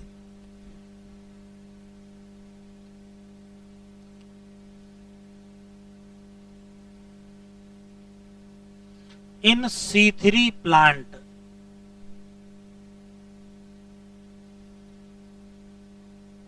ओनली क्या चलेगी? C3 cycle. और इसी से क्या बन जाएगा? ग्लूकोज। और इन C4 प्लांट बोथ क्या चलेंगे?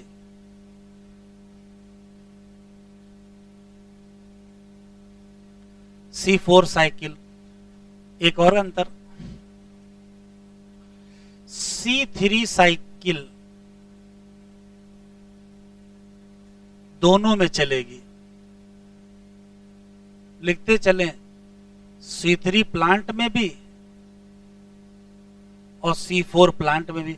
बस ये बताओ C3 में कहां चलेगी, C4 में कहां चलेगी? तो C3 में चलेगी मेसोफिल सेल में, और इसमें चलेगी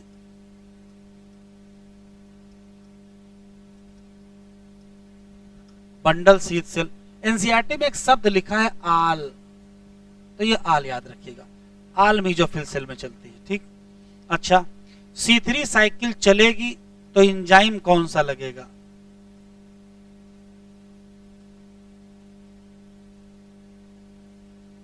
एंजाइम रुबिस्को कहां प्रेजेंट है? इन C3 प्लांट और इन C4 प्लांट। बताओ C3 में रुबिस्को कहां है? तो C3 में रुबिस्को कहां है?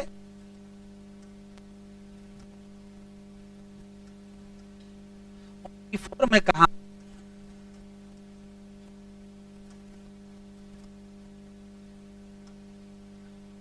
C3 साइकिल चलेगी तो ग्लूकोज बनेगा,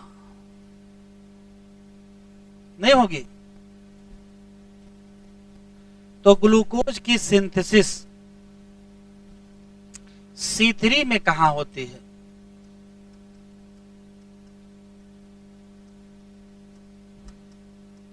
और C4 प्लांट में कहां होती है?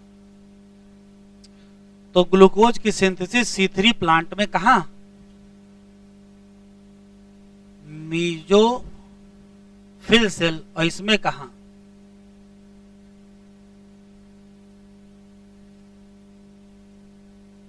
बंडल्स। सब ये कंपेयर के सवाल हैं, कुछ भी इसमें से एग्जामिनर पूछ लेगा।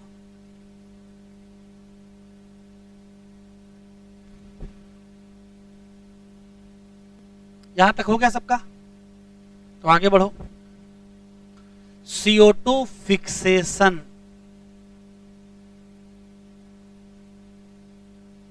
या इसी को कहेंगे क्या? कार्बोक्साइलेशन। बताओ इन C3 प्लांट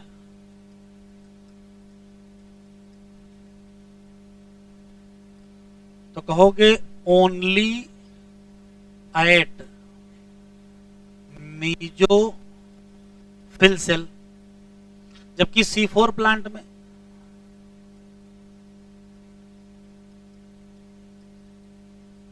कहां? At both mesophyll cell and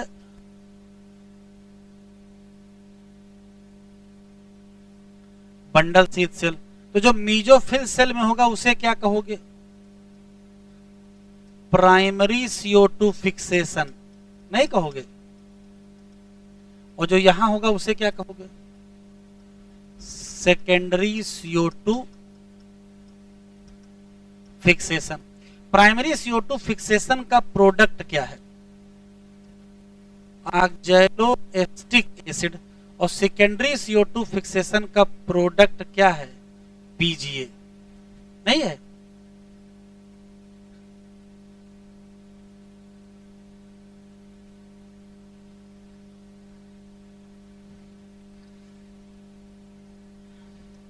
इस केस में एंजाइम और इस केस में एंजाइम, बताओ बेटा। इस केस का एंजाइम है PEP केज और इस केज का एंजाइम है रुबिस्को।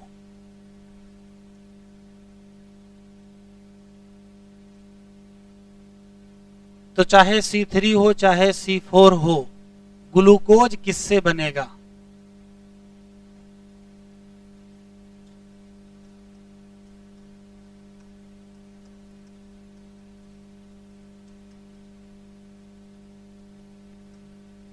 ग्लूकोज सिंथेसिस किसमें? चाहे C3 प्लांट हो और चाहे C4 प्लांट हो, किसके द्वारा? Only by C3 cycle. बस आपसे ये पूछेगा C3 होती कहां है, तो पीछे बता के आए अभी कहां? C3 प्लांट में C3 कहां होती है? मीजोफिल। और C4 प्लांट में C3 कहां होती है? Bundle sheath. आखिरी कंक्लूजन, अगर एक ग्लूकोज बनाना है तो क्या क्या क्या क्या चाहिए? एक ग्लूकोज बनाना है तो 6 CO2 चाहिए, तो 6 बार C4 साइकिल चलेगी, और 6 ही बार तो केल्विन साइकिल भी चलेगी, नहीं चलेगी, एक बार चलाओगे, 6 ही बार चलाओगे। कितने एटीपी कितने NADPH? तो अब 18 की जगह कितने हो जाएंगे? 30 हो जाएंगे। लिखाएं?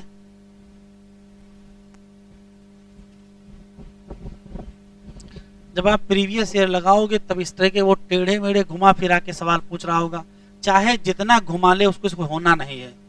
अगर कॉन्सेप्ट साफ है तो क्वेश्चन आपके सही होंगे।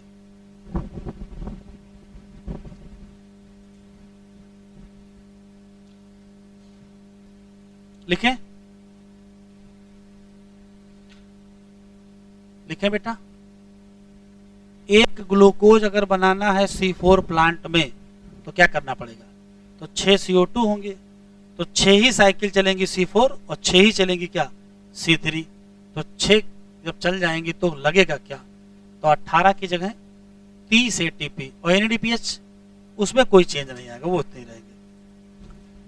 लिख लो, इन C4 प्लांट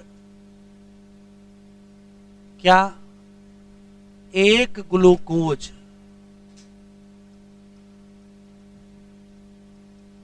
की अगर सिंथेसिस करना है तो क्या लगेगा? तो कहोगे 6 साइकिल चलेंगी, कौन सी? C4, और 6 ही चलेंगी क्या? C3। 6 ही लगेंगे क्या? CO2। 30 लगेंगे क्या?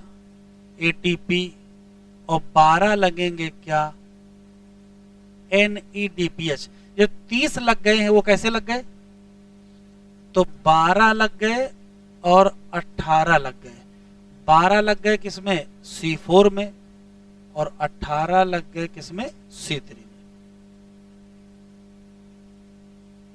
ये 12 C4 में कहां लग गए बेटा? रीजनरेशन ऑफ PP में लग गए।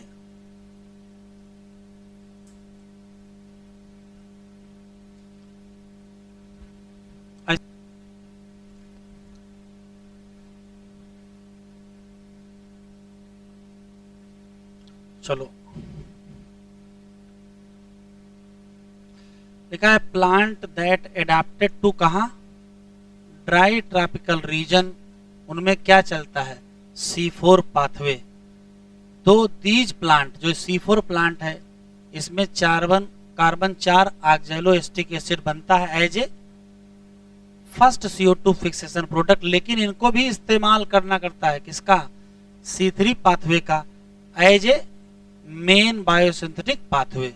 तो अगर जब C3 चला ही रहे हो तो फिर किस मामले में ये अलग हैं? तो कह रहा है बहुत सारे मामलों में ये अलग हैं। देखो क्या है? C4 प्लांट स्पेशल है क्योंकि इसमें क्या है? स्पेशल टाइप की लीफ एनाटॉमी। ये टॉलरेट कर सकते हैं क्या? High temperature.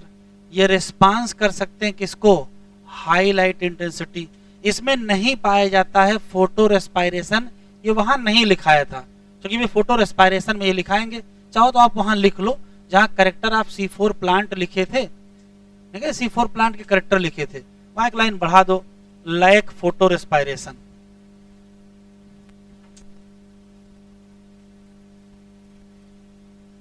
यहां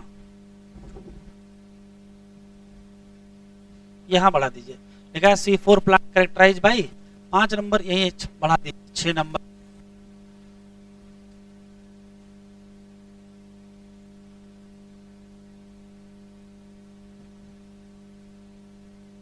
लैक फोटो रेस्पायरेशन। क्या ये जानबूझ के नहीं बताए थे? क्योंकि अभी फोटो रेस्पायरेशन पढ़ाएंगे तभी आपको समझ में आएगा कि यहाँ क्यों नहीं होता है। यहाँ फोटो रेस्पायरेशन नहीं होता है, क्यों? वो भी फोटो रेस्पायरेशन में समझ में आएगा। वापस चले?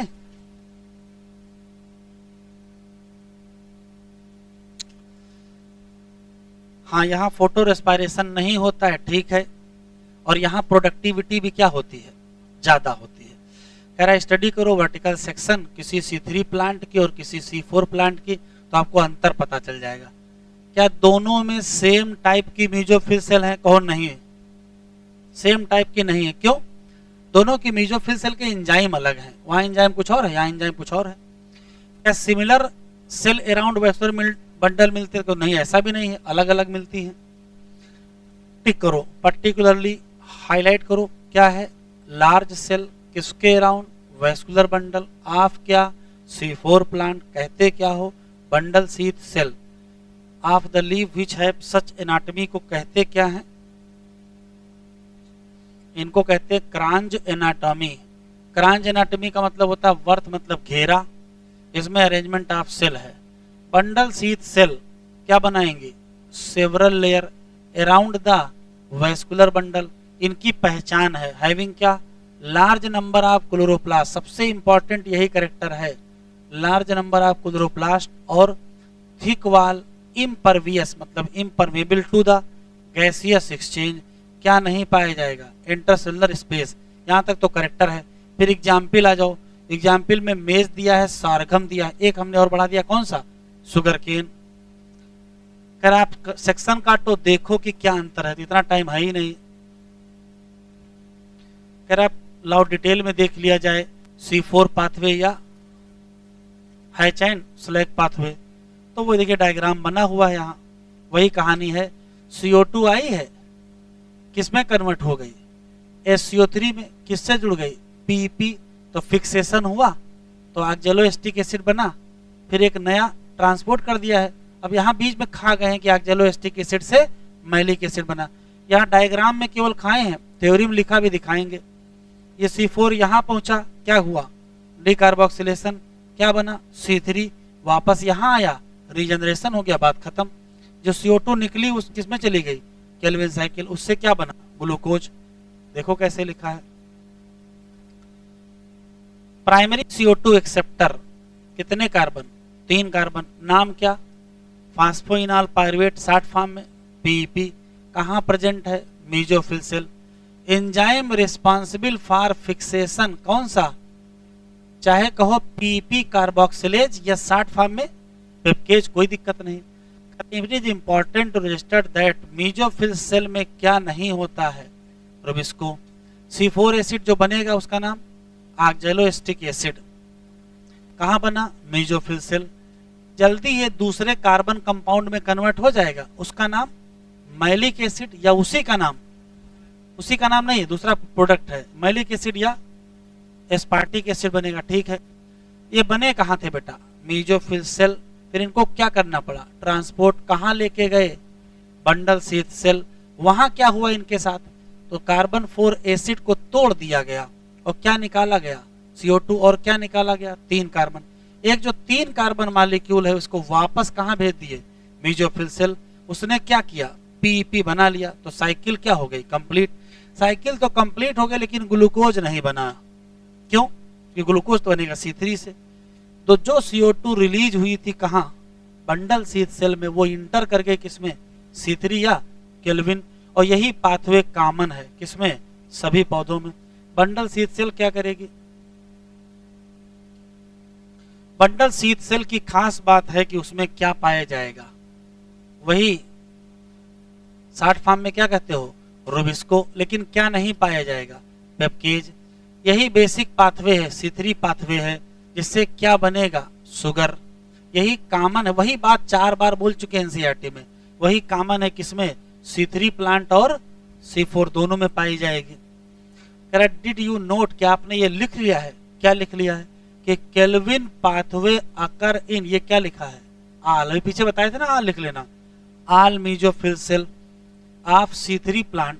तो कह रहा बताओ C4 प्लांट में ये कहां होगी और कहां नहीं होगी? C4 प्लांट में केल्विन साइकिल कहां होगी और कहां नहीं होगी? तो बंडल शीथ में होगी और मेसोफिल में नहीं होगी। तो ये कहां नहीं होगी बताओ बेटा? मेसोफिल में। तो होगी कहां? तो केवल बंडल शीथ में। सब क्वेश्चन कंपेयर के हैं। C3 प्लांट और C4 प्लांट में कंपेयर के जितने सवाल हैं वही आपके काम आएंगे कि कौन कहां है, कौन कहां नहीं है, कौन एंजाइम कहां है, कहां ग्लूकोज बनता है, पहली बार CO2 फिक्सेशन कौन करता है। हेडिंग डाले फोटो रेस्पायरेशन।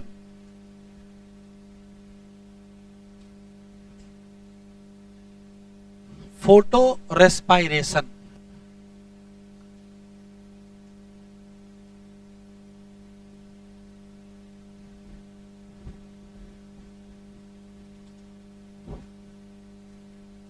हेडिंग डालें फोटो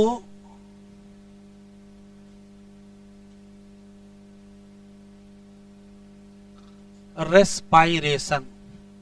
और फोटो रेस्पायरेशन पढ़ने से पहले हमको ये पढ़ना है कि आखिर फोटो रेस्पायरेशन हो क्यों जाता है। होता क्या है वो तो अलग बात है, तो हो क्यों जाता है उसमें सारी गड़बड़ी रूबिस्को एंजाइम की है। तो साइड हेडिंग डालें कैरेक्टर ऑफ रूबिस्को।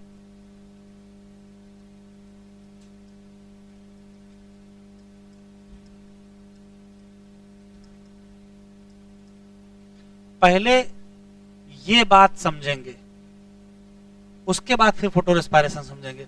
इसमें हम कुछ लिख रहे हैं, पहले जरा उसको लिख डालिए फिर बताते हैं।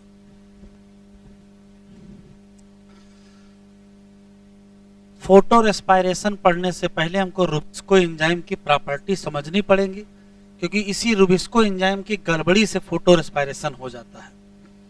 इसका फुल फॉर्म है RUBP कार्बोक्सिलेज ऑक्सीजिनेज। RUBP का फुल फॉर्म अलग है, रिबुलोज 1,5-bis फॉस्फेट। ये जो रूबिस्को एंजाइम है, एंजाइम दुनिया का कोई भी हो उसमें एक्टिव साइट पाई जाती है, और एक्टिव साइट पर कुछ ना कुछ बाइंड करता है। तो ये CO2 से भी बाइंड कर सकता है और ये O2 से भी बाइंड कर सकता है। ये CO2 से बाइंड करेगा कि O2 से बाइंड करेगा, ये इस बात पर डिपेंड करेगा कि कंपटीटिव बाइंडिंग होती है। अगर CO2 जीत गया तो CO2 से बाइंड करेगा, O2 जीत गया तो O2 से बाइंड करेगा। और जीतेगा कौन, वो डिपेंड करेगा इनकी रिलेटिव कंसंट्रेशन कैसी है। भाई जिसकी कंसंट्रेशन ज्यादा होगा वो बाइंड कर जाएगा। तो देखो फिर भी इसका लगाव ज्यादा किससे है, CO2 से है। तो हमारे पास तीन परिस्थितियां हैं। एक परिस्थिति ऐसी है कि CO2 और O2 का जो रेशियो है वो 1 है। तो 1 होने का मतलब क्या है, तो 1 होने का मतलब ये है कि CO2 और O2 क्या है, बराबर हैं। तो जब बराबर होंगे तो जिससे एफिनिटी ज्यादा होगी उससे बाइंड करेंगे। तो रूबिस्को बाइंड कर जाएगा किससे, CO2 से। जब CO2 O2 ratio more than 1, ये मोर देन 1 कब होगा, तो भाई अगर ऊपर हम लिखे CO2 नीचे लिखे O2 और इसका आंसर है मोर देन 1, इसका मतलब क्या है, नीचे की वैल्यू कम होगी तभी आंसर क्या आएगा, मोर देन 1 आएगा। इसका मतलब है कि CO2 ज्यादा है और O2 कम। तो भाई इसकी तो एफिनिटी CO2 से है ही, और CO2 ज्यादा भी मिल गया है तो ये उसी से बाइंड करेगा। तीसरा ऑप्शन है कि CO2 O2 ratio less than 1 है। लेस देन 1 का मतलब ये है कि ये वैल्यू ऐसे आ गई। अब वैल्यू लेस देन 1 तभी आएगी जब नीचे की वैल्यू बड़ी होगी। इसका मतलब है CO2 कम और O2 ज्यादा। अब ये परिस्थिति जैसे हुई वैसे ही रूबिस्को किससे बाइंड कर जाएगा, O2 से बाइंड कर जाएगा। अच्छा देखिए, जब जब ये CO2 से बाइंड करेगा तो इसकी कौन सी एक्टिविटी होगी, और जब जब ये O2 से बाइंड करेगा तो ऑक्सीजनेज। तो इन दोनों परिस्थितियों में कौन सी एक्टिविटी होगी, कार्बोक्सिलेज, और इस परिस्थिति में कौन सी होगी, ऑक्सीजनेज। तो रूबिस्को की एक्टिव साइट O2 से बाइंड करेगी या CO2 से बाइंड करेगी, ये किस पर तय होगा, ये O2 और CO2 की कंसंट्रेशन पर तय होगा। और O2 CO2 की कंसंट्रेशन कैसी है, वो चेंज होती रहती है। इसी नाते किसी पौधे में क्या हो जाता है, ये जो रूबिस्को एंजाइम है ये कभी CO2 से बाइंड करता है और कभी O2 से बाइंड कर जाएगा। आप सोचो, इसको बाइंड करना था CO2 से और बनाना था PGA, उसी से शुगर बनता, उसी से पूरी कहानी चलती। इसने कहा हम O2 से बाइंड करेंगे। तो अगर ये O2 से बाइंड करेगा तो CO2 की बाइंडिंग क्या हो जाएगी, कम हो जाएगी। और अगर CO2 की बाइंडिंग कम हो गई तो फोटोसिंथेसिस का रेट कम हो जाएगा। तो फोटोसिंथेसिस बढ़िया होगी या फोटोसिंथेसिस कम होगी, ये सिर्फ इस बात पर तय होगा कि रूबिस्को किससे बाइंड कर रहा है। यदि रूबिस्को CO2 से बाइंड कर रहा होगा तो फोटोसिंथेसिस बढ़िया होगी, और अगर रूबिस्को O2 से बाइंड करने लगा तो अगर ये O2 से उलझ जाएगा तो CO2 कम बाइंड करेगा, और CO2 कम बाइंड करेगा तो रेट क्या हो जाएगा, कम हो जाएगा। इसी पूरी कहानी को क्या कहते हैं? Photo respiration. तो देखो क्या है फोटो रेस्पायरेशन। पहले हमको ये बताओ, लिखिएगा नहीं, रेस्पायरेशन क्या है? इसी क्या कि फोटो जोड़ दिया जाएगा तो फोटो रेस्पायरेशन बना लेंगे। रेस्पायरेशन क्या है? तो ऐसी कोई भी प्रोसेस जिसमें O2 क्या हो? यूज हो, और CO2 क्या हो? रिलीज। अभी लिखो नहीं, सुन लो। अच्छा ठीक है, फोटोसिंथेसिस क्या है?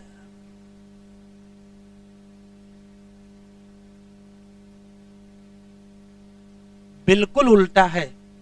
फोटोसिंथेसिस में CO2 यूज होता है और O2 रिलीज होता है। अच्छा, इसमें एक और काम होता है, ATP भी बनते हैं। इसमें भी एक काम होता है, ATP बनते हैं और NADP, ये क्या हो गया? NADPH, इसकी भी तो सिंथेसिस होती है।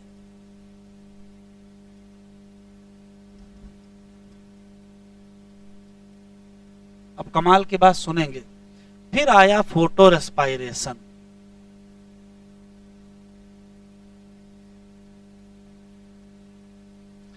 पहला सवाल यह है कि ये फोटोसिंथेसिस है कि रेस्पायरेशन है? तो जोड़ दिया जाए, photosynthesis plus respiration equal to photo respiration. तो संधि विच्छेद ना करिए, हिंदी नहीं पढ़ रहे हैं, ये वो नहीं है तो है क्या? तो ये ऐसी कोई भी प्रोसेस है जिसमें O2 यूज होगा और CO2 रिलीज होगा।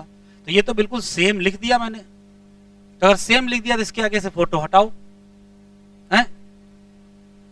तो देखो गड़बड़ी, सुनिए ध्यान से।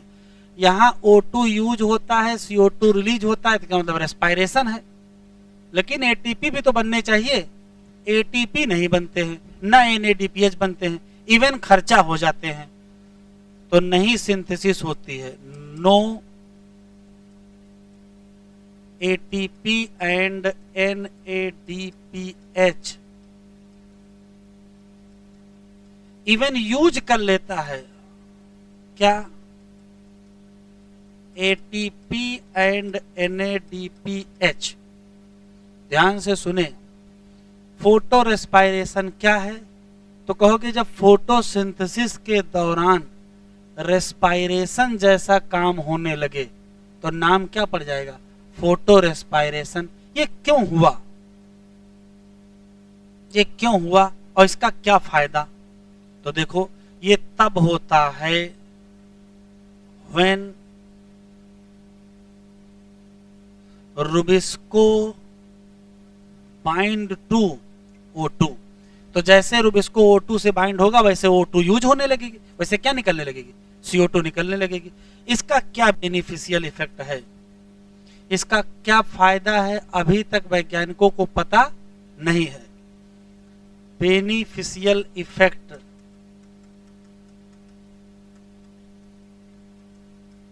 अभी लिखो नहीं, छापने के चक्कर में रहते हो, बस घर में लिख लीजिएगा, PDF मिलेगी उससे लिख लीजिएगा। पहले सुनो, बेनिफिशियल इफेक्ट अभी पता नहीं है, लेकिन हार्मफुल इफेक्ट पता चल गया है।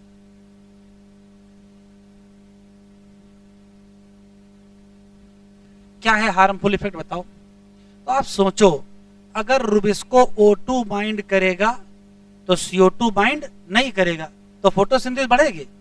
घट जाएगी। तो इसका बेनिफिशियल इफेक्ट है घट जाएगी, सॉरी हार्मफुल इफेक्ट है घट जाएगा। क्या? रिड्यूस CO2 का फिक्सेशन, तो रिड्यूस कर जाएगा फोटो सिंथेसिस, तो रिड्यूस कर जाएगी प्रोडक्टिविटी। लिखो नहीं, सुन लो, घर में लिख लेना। हार्मफुल इफेक्ट ये है कि ये रुबिस्को किससे बाइंड कर गया है? O2 से। तो किससे नहीं बाइंड करेगा?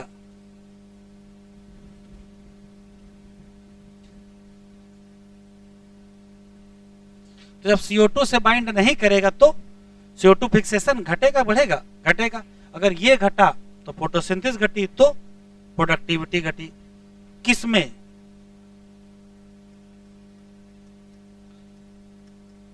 Take place in C3 plant, not in C4 plant. किसमें नहीं होती है?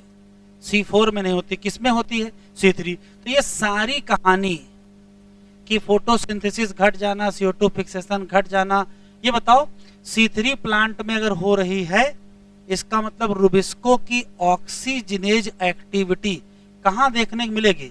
C3 में। और कहां नहीं मिलेगी? C4 में नहीं होती। इसका मतलब रुबिस्को CO2 से नहीं, रुबिस्को O2 से बाइंड नहीं करता है। तो अगर रुबिस्को O2 से बाइंड नहीं करता है तो क्या रुबिस्को की ऑक्सीजनेज एक्टिविटी होगी? C4 प्लांट में नहीं होती। पलट देते हैं, हमें सिर्फ C3 का बताइएगा।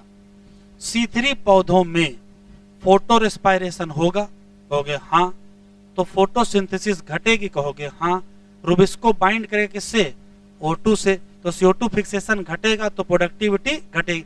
ये सारे नुकसान किसके बारे में लिखे हैं? C3। और C4 में? C4 प्लांट में फोटो रेस्पायरेशन नहीं होता है। इसका मतलब क्या है? बस इसका सिर्फ इतना मतलब है कि रुबिस्को O2 से बाइंड नहीं करता है। रुबिस्को O2 से बाइंड नहीं करता है, इसका मतलब CO2 से बाइंड करता है। क्यों? तो क्यों का जवाब यहां मिलेगा। अभी लिखो नहीं, सुनो केवल। यहां लिखा है कि अगर CO2 ज्यादा रहे तो CO2 से जुड़ेंगे, और अगर CO2 कम रहे तो O2 से जुड़ेंगे। तो C4 प्लांट में रुबिस्को कभी O2 से नहीं जुड़ता है। क्यों? क्योंकि रुबिस्को के सामने कभी CO2 कम पड़ता ही नहीं है। अब जब रुबिस्को के सामने CO2 कम नहीं पड़ेगा तो क्या वो O2 जुड़ने जाएगा? बिल्कुल नहीं। क्यों नहीं कम पड़ता है? तो और पीछे जाएंगे, यहां लिखा है C4 प्लांट में CO2 निकलता है किससे? डी कार्बोक्सिलेशन से। तो क्या कभी रुबिस्को के सामने CO2 कम पड़ेगा? नहीं पड़ेगा। तो C4 प्लांट में मैलिक एसिड को तोड़ के CO2 निकाला जाता है। इसी नाते कभी भी C4 प्लांट के रुबिस्को के सामने CO2 कम नहीं पड़ता है। अब जब CO2 कम ही नहीं पड़ेगा तो क्या वो O2 जुड़ेगा? बिल्कुल नहीं जुड़ेगा। तो क्या फोटो रेस्पायरेशन होगा? बिल्कुल नहीं होगा। C4 प्लांट में फोटो रेस्पायरेशन नहीं होता है। ये assertion reason.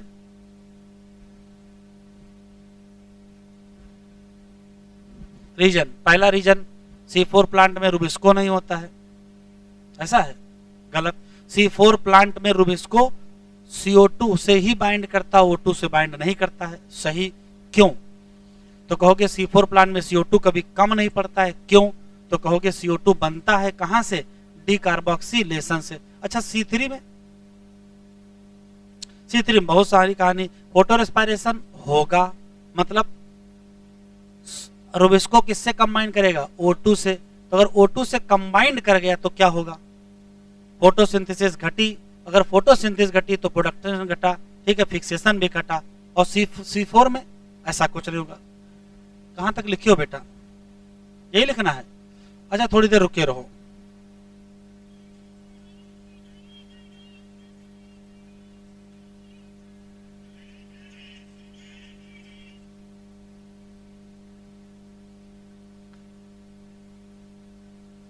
For C3 plant, C3 पौधों में बताएंगे, जल्दी नहीं करेंगे, आराम से बताएंगे।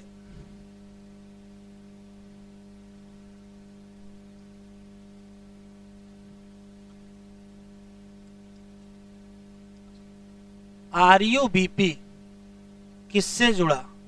CO2 से। तो क्या बना? 2 मॉलिक्यूल किसके? 3 PGA। कितने कार्बन? 3 कार्बन। एंजाइम बताओ। RuBp carboxylase. और यही क्या है? यही है फोटोसिंथेसिस। दूसरा देखो, इसी C3 प्लांट में RuBp किससे जुड़ गया? O2 से। एंजाइम बताओ बस।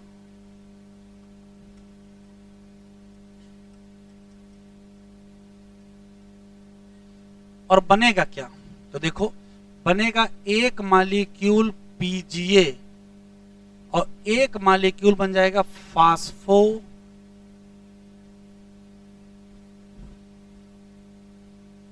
ग्लाइकोलेट। इधर देखो, इसी घटना को कहेंगे फोटो रेस्पायरेशन। इसमें कितने carbon?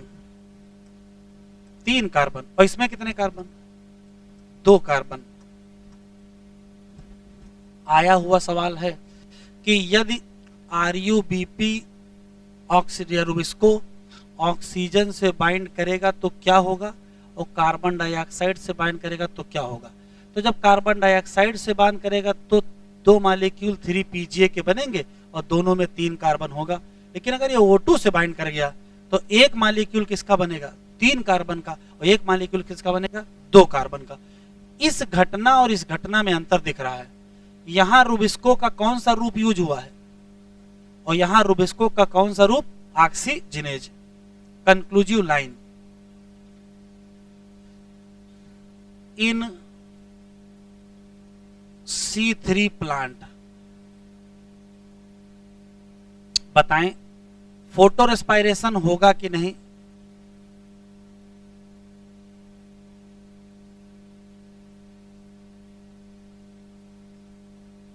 Photo respiration takes place. तो बताएं रुबिस्को किससे बाइंड करेगा? Bind to oxygen. तो CO2 फिक्सेशन घटेगा कि बढ़ेगा? तो घट जाएगा।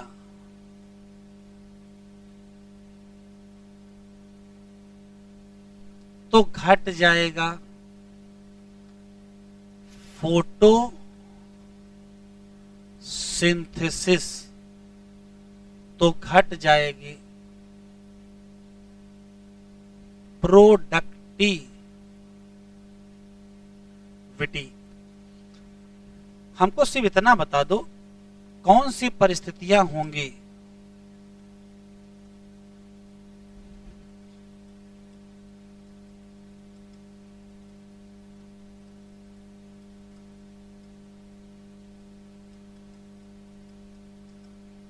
Condition for photo respiration. तो परिस्थितियां बिल्कुल स्पष्ट हैं, बिल्कुल स्पष्ट हैं। पहली शर्त है कम हो गई होगी CO2। और शर्त बताओ? ज्यादा हो गई होगी क्या? O2। तीसरी शर्त हाई हो गया होगा टेम्परेचर। और चौथी शर्त हाई हो गई होगी लाइट की इंटेंसिटी। पांचवा ऑप्शन है आल। आंसर बताओ। अगर आल मिल गया तो आल लगाओगे, लेकिन अगर आल नहीं मिला तो आंसर ये होगा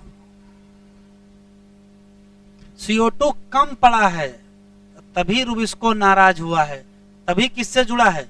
O2 से। अगर बराबर भी होता तो किससे जुड़ जाता? CO2 जुड़ जाता। For C4 plant photo respiration होगा एब्सेंट, मतलब Rubisco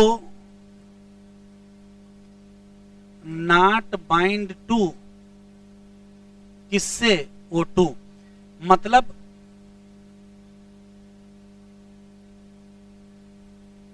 Rubisco only bind to CO2 because, कारण बताओ बस। तो C4 प्लांट के बंडल शीथ सेल में CO2 हमेशा हाई रहती है। क्यों? ब्रेकडाउन होता है C4 एसिड का। कारण है high CO2 maintain in bundle sheath cell because CO2 produce by, किसके द्वारा?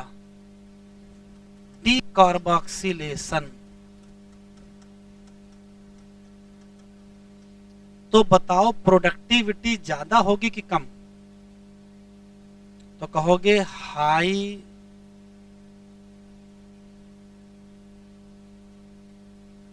प्रोडक्टिविटी देन किससे? खूब सवाल आता है।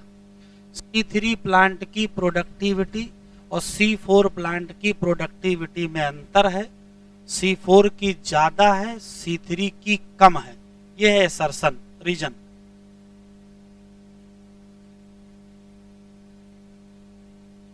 तो कहोगे C3 में फोटो रेस्पिरेशन होता है, C4 में नहीं होता। या C3 में क्लोरोप्लास्ट की संख्या से ज्यादा किसमें है?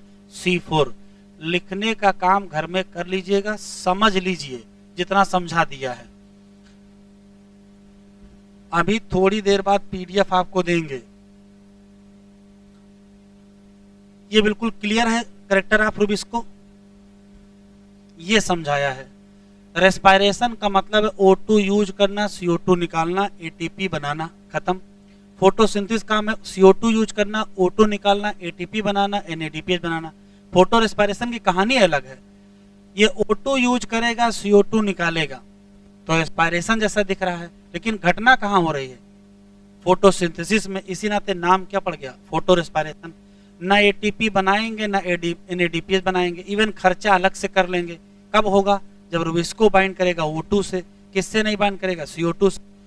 बेनिफिशियल इफेक्ट आज तक पता नहीं चला, हार्मफुल इफेक्ट पता है क्या? घट जाएगा CO2 का फिक्सेशन, घट जाएगा फोटोसिंथेसिस, घट जाएगा क्या? प्रोडक्टिविटी। तो कब होगी? C3 में। कहां नहीं होगी? 4 में। अब हम C3 की बात करेंगे। C3 में रोजमर्रा की जिंदगी में यह चलता है कि RUBP किससे बाइंड करता है? CO2 से। और RUBP कार्बोक्सिलेज की तरीके से काम आएगा, फोटोसिंथेसिस होगा, 2 मॉलिक्यूल 3 कार्बन वाले बनेंगे जिसका नाम PGA होगा। लेकिन बार RUBP किससे जुड़ेगा? ऑक्सीजन से, क्योंकि RUBP क्या हो गया? ऑक्सीजनेज। तो नाम फोटो रेस्पिरेशन। इसमें PGA एक मॉलिक्यूल बनेगा, एक नया मॉलिक्यूल बन गया है क्या? फास्फोग्लाइकोलेट। एक क्वेश्चन और है, फोटो रेस्पिरेशन किस सेल में होगा?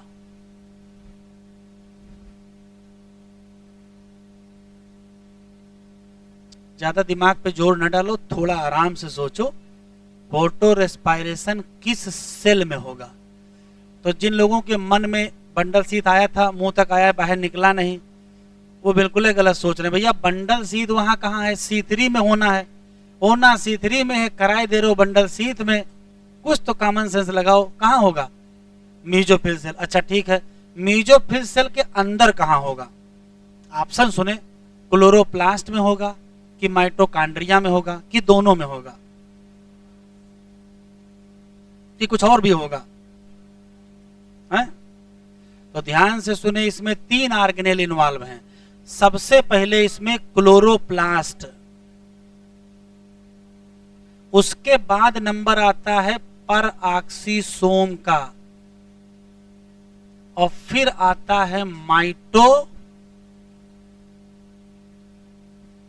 का। उसके बाद C3 में जितनी बात लिखे हैं, फोटो रेस्पायरेशन होगा, रुबिस्को इससे बाइंड करेगा, रेड्यूस घट जाएगा, प्रोडक्टिविटी घट जाएगी। कंडीशन ये 4 है, चूज करना पड़े, लो CO2। C4 में नहीं होगा क्योंकि रुबिस्को नाराज नहीं है, O2 से बाइंड नहीं करेगा, केवल किससे बाइंड करेगा, CO2 से, क्योंकि CO2 ही ज्यादा है। क्यों ज्यादा है, क्या हो रहा है, डीकार्बोक्सिलेशन। तो क्या यहाँ प्रोडक्टिविटी घटेगी, नहीं, प्रोडक्टिविटी ज्यादा। बस 5 मिनट और रुकिए।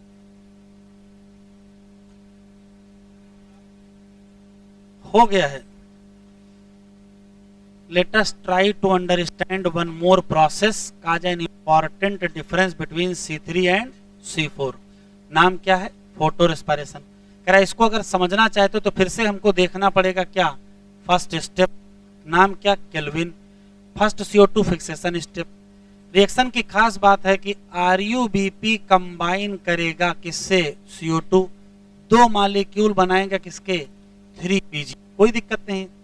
रुबिस्को की आदत है, ये मोस्ट अबंडेंट एंजाइम, जरा इसको लिख लो बेटा, टिक कर लो, दुनिया का सबसे ज्यादा यही एंजाइम है। मोस्ट अबंडेंट प्रोटीन कौन सी है, यही है,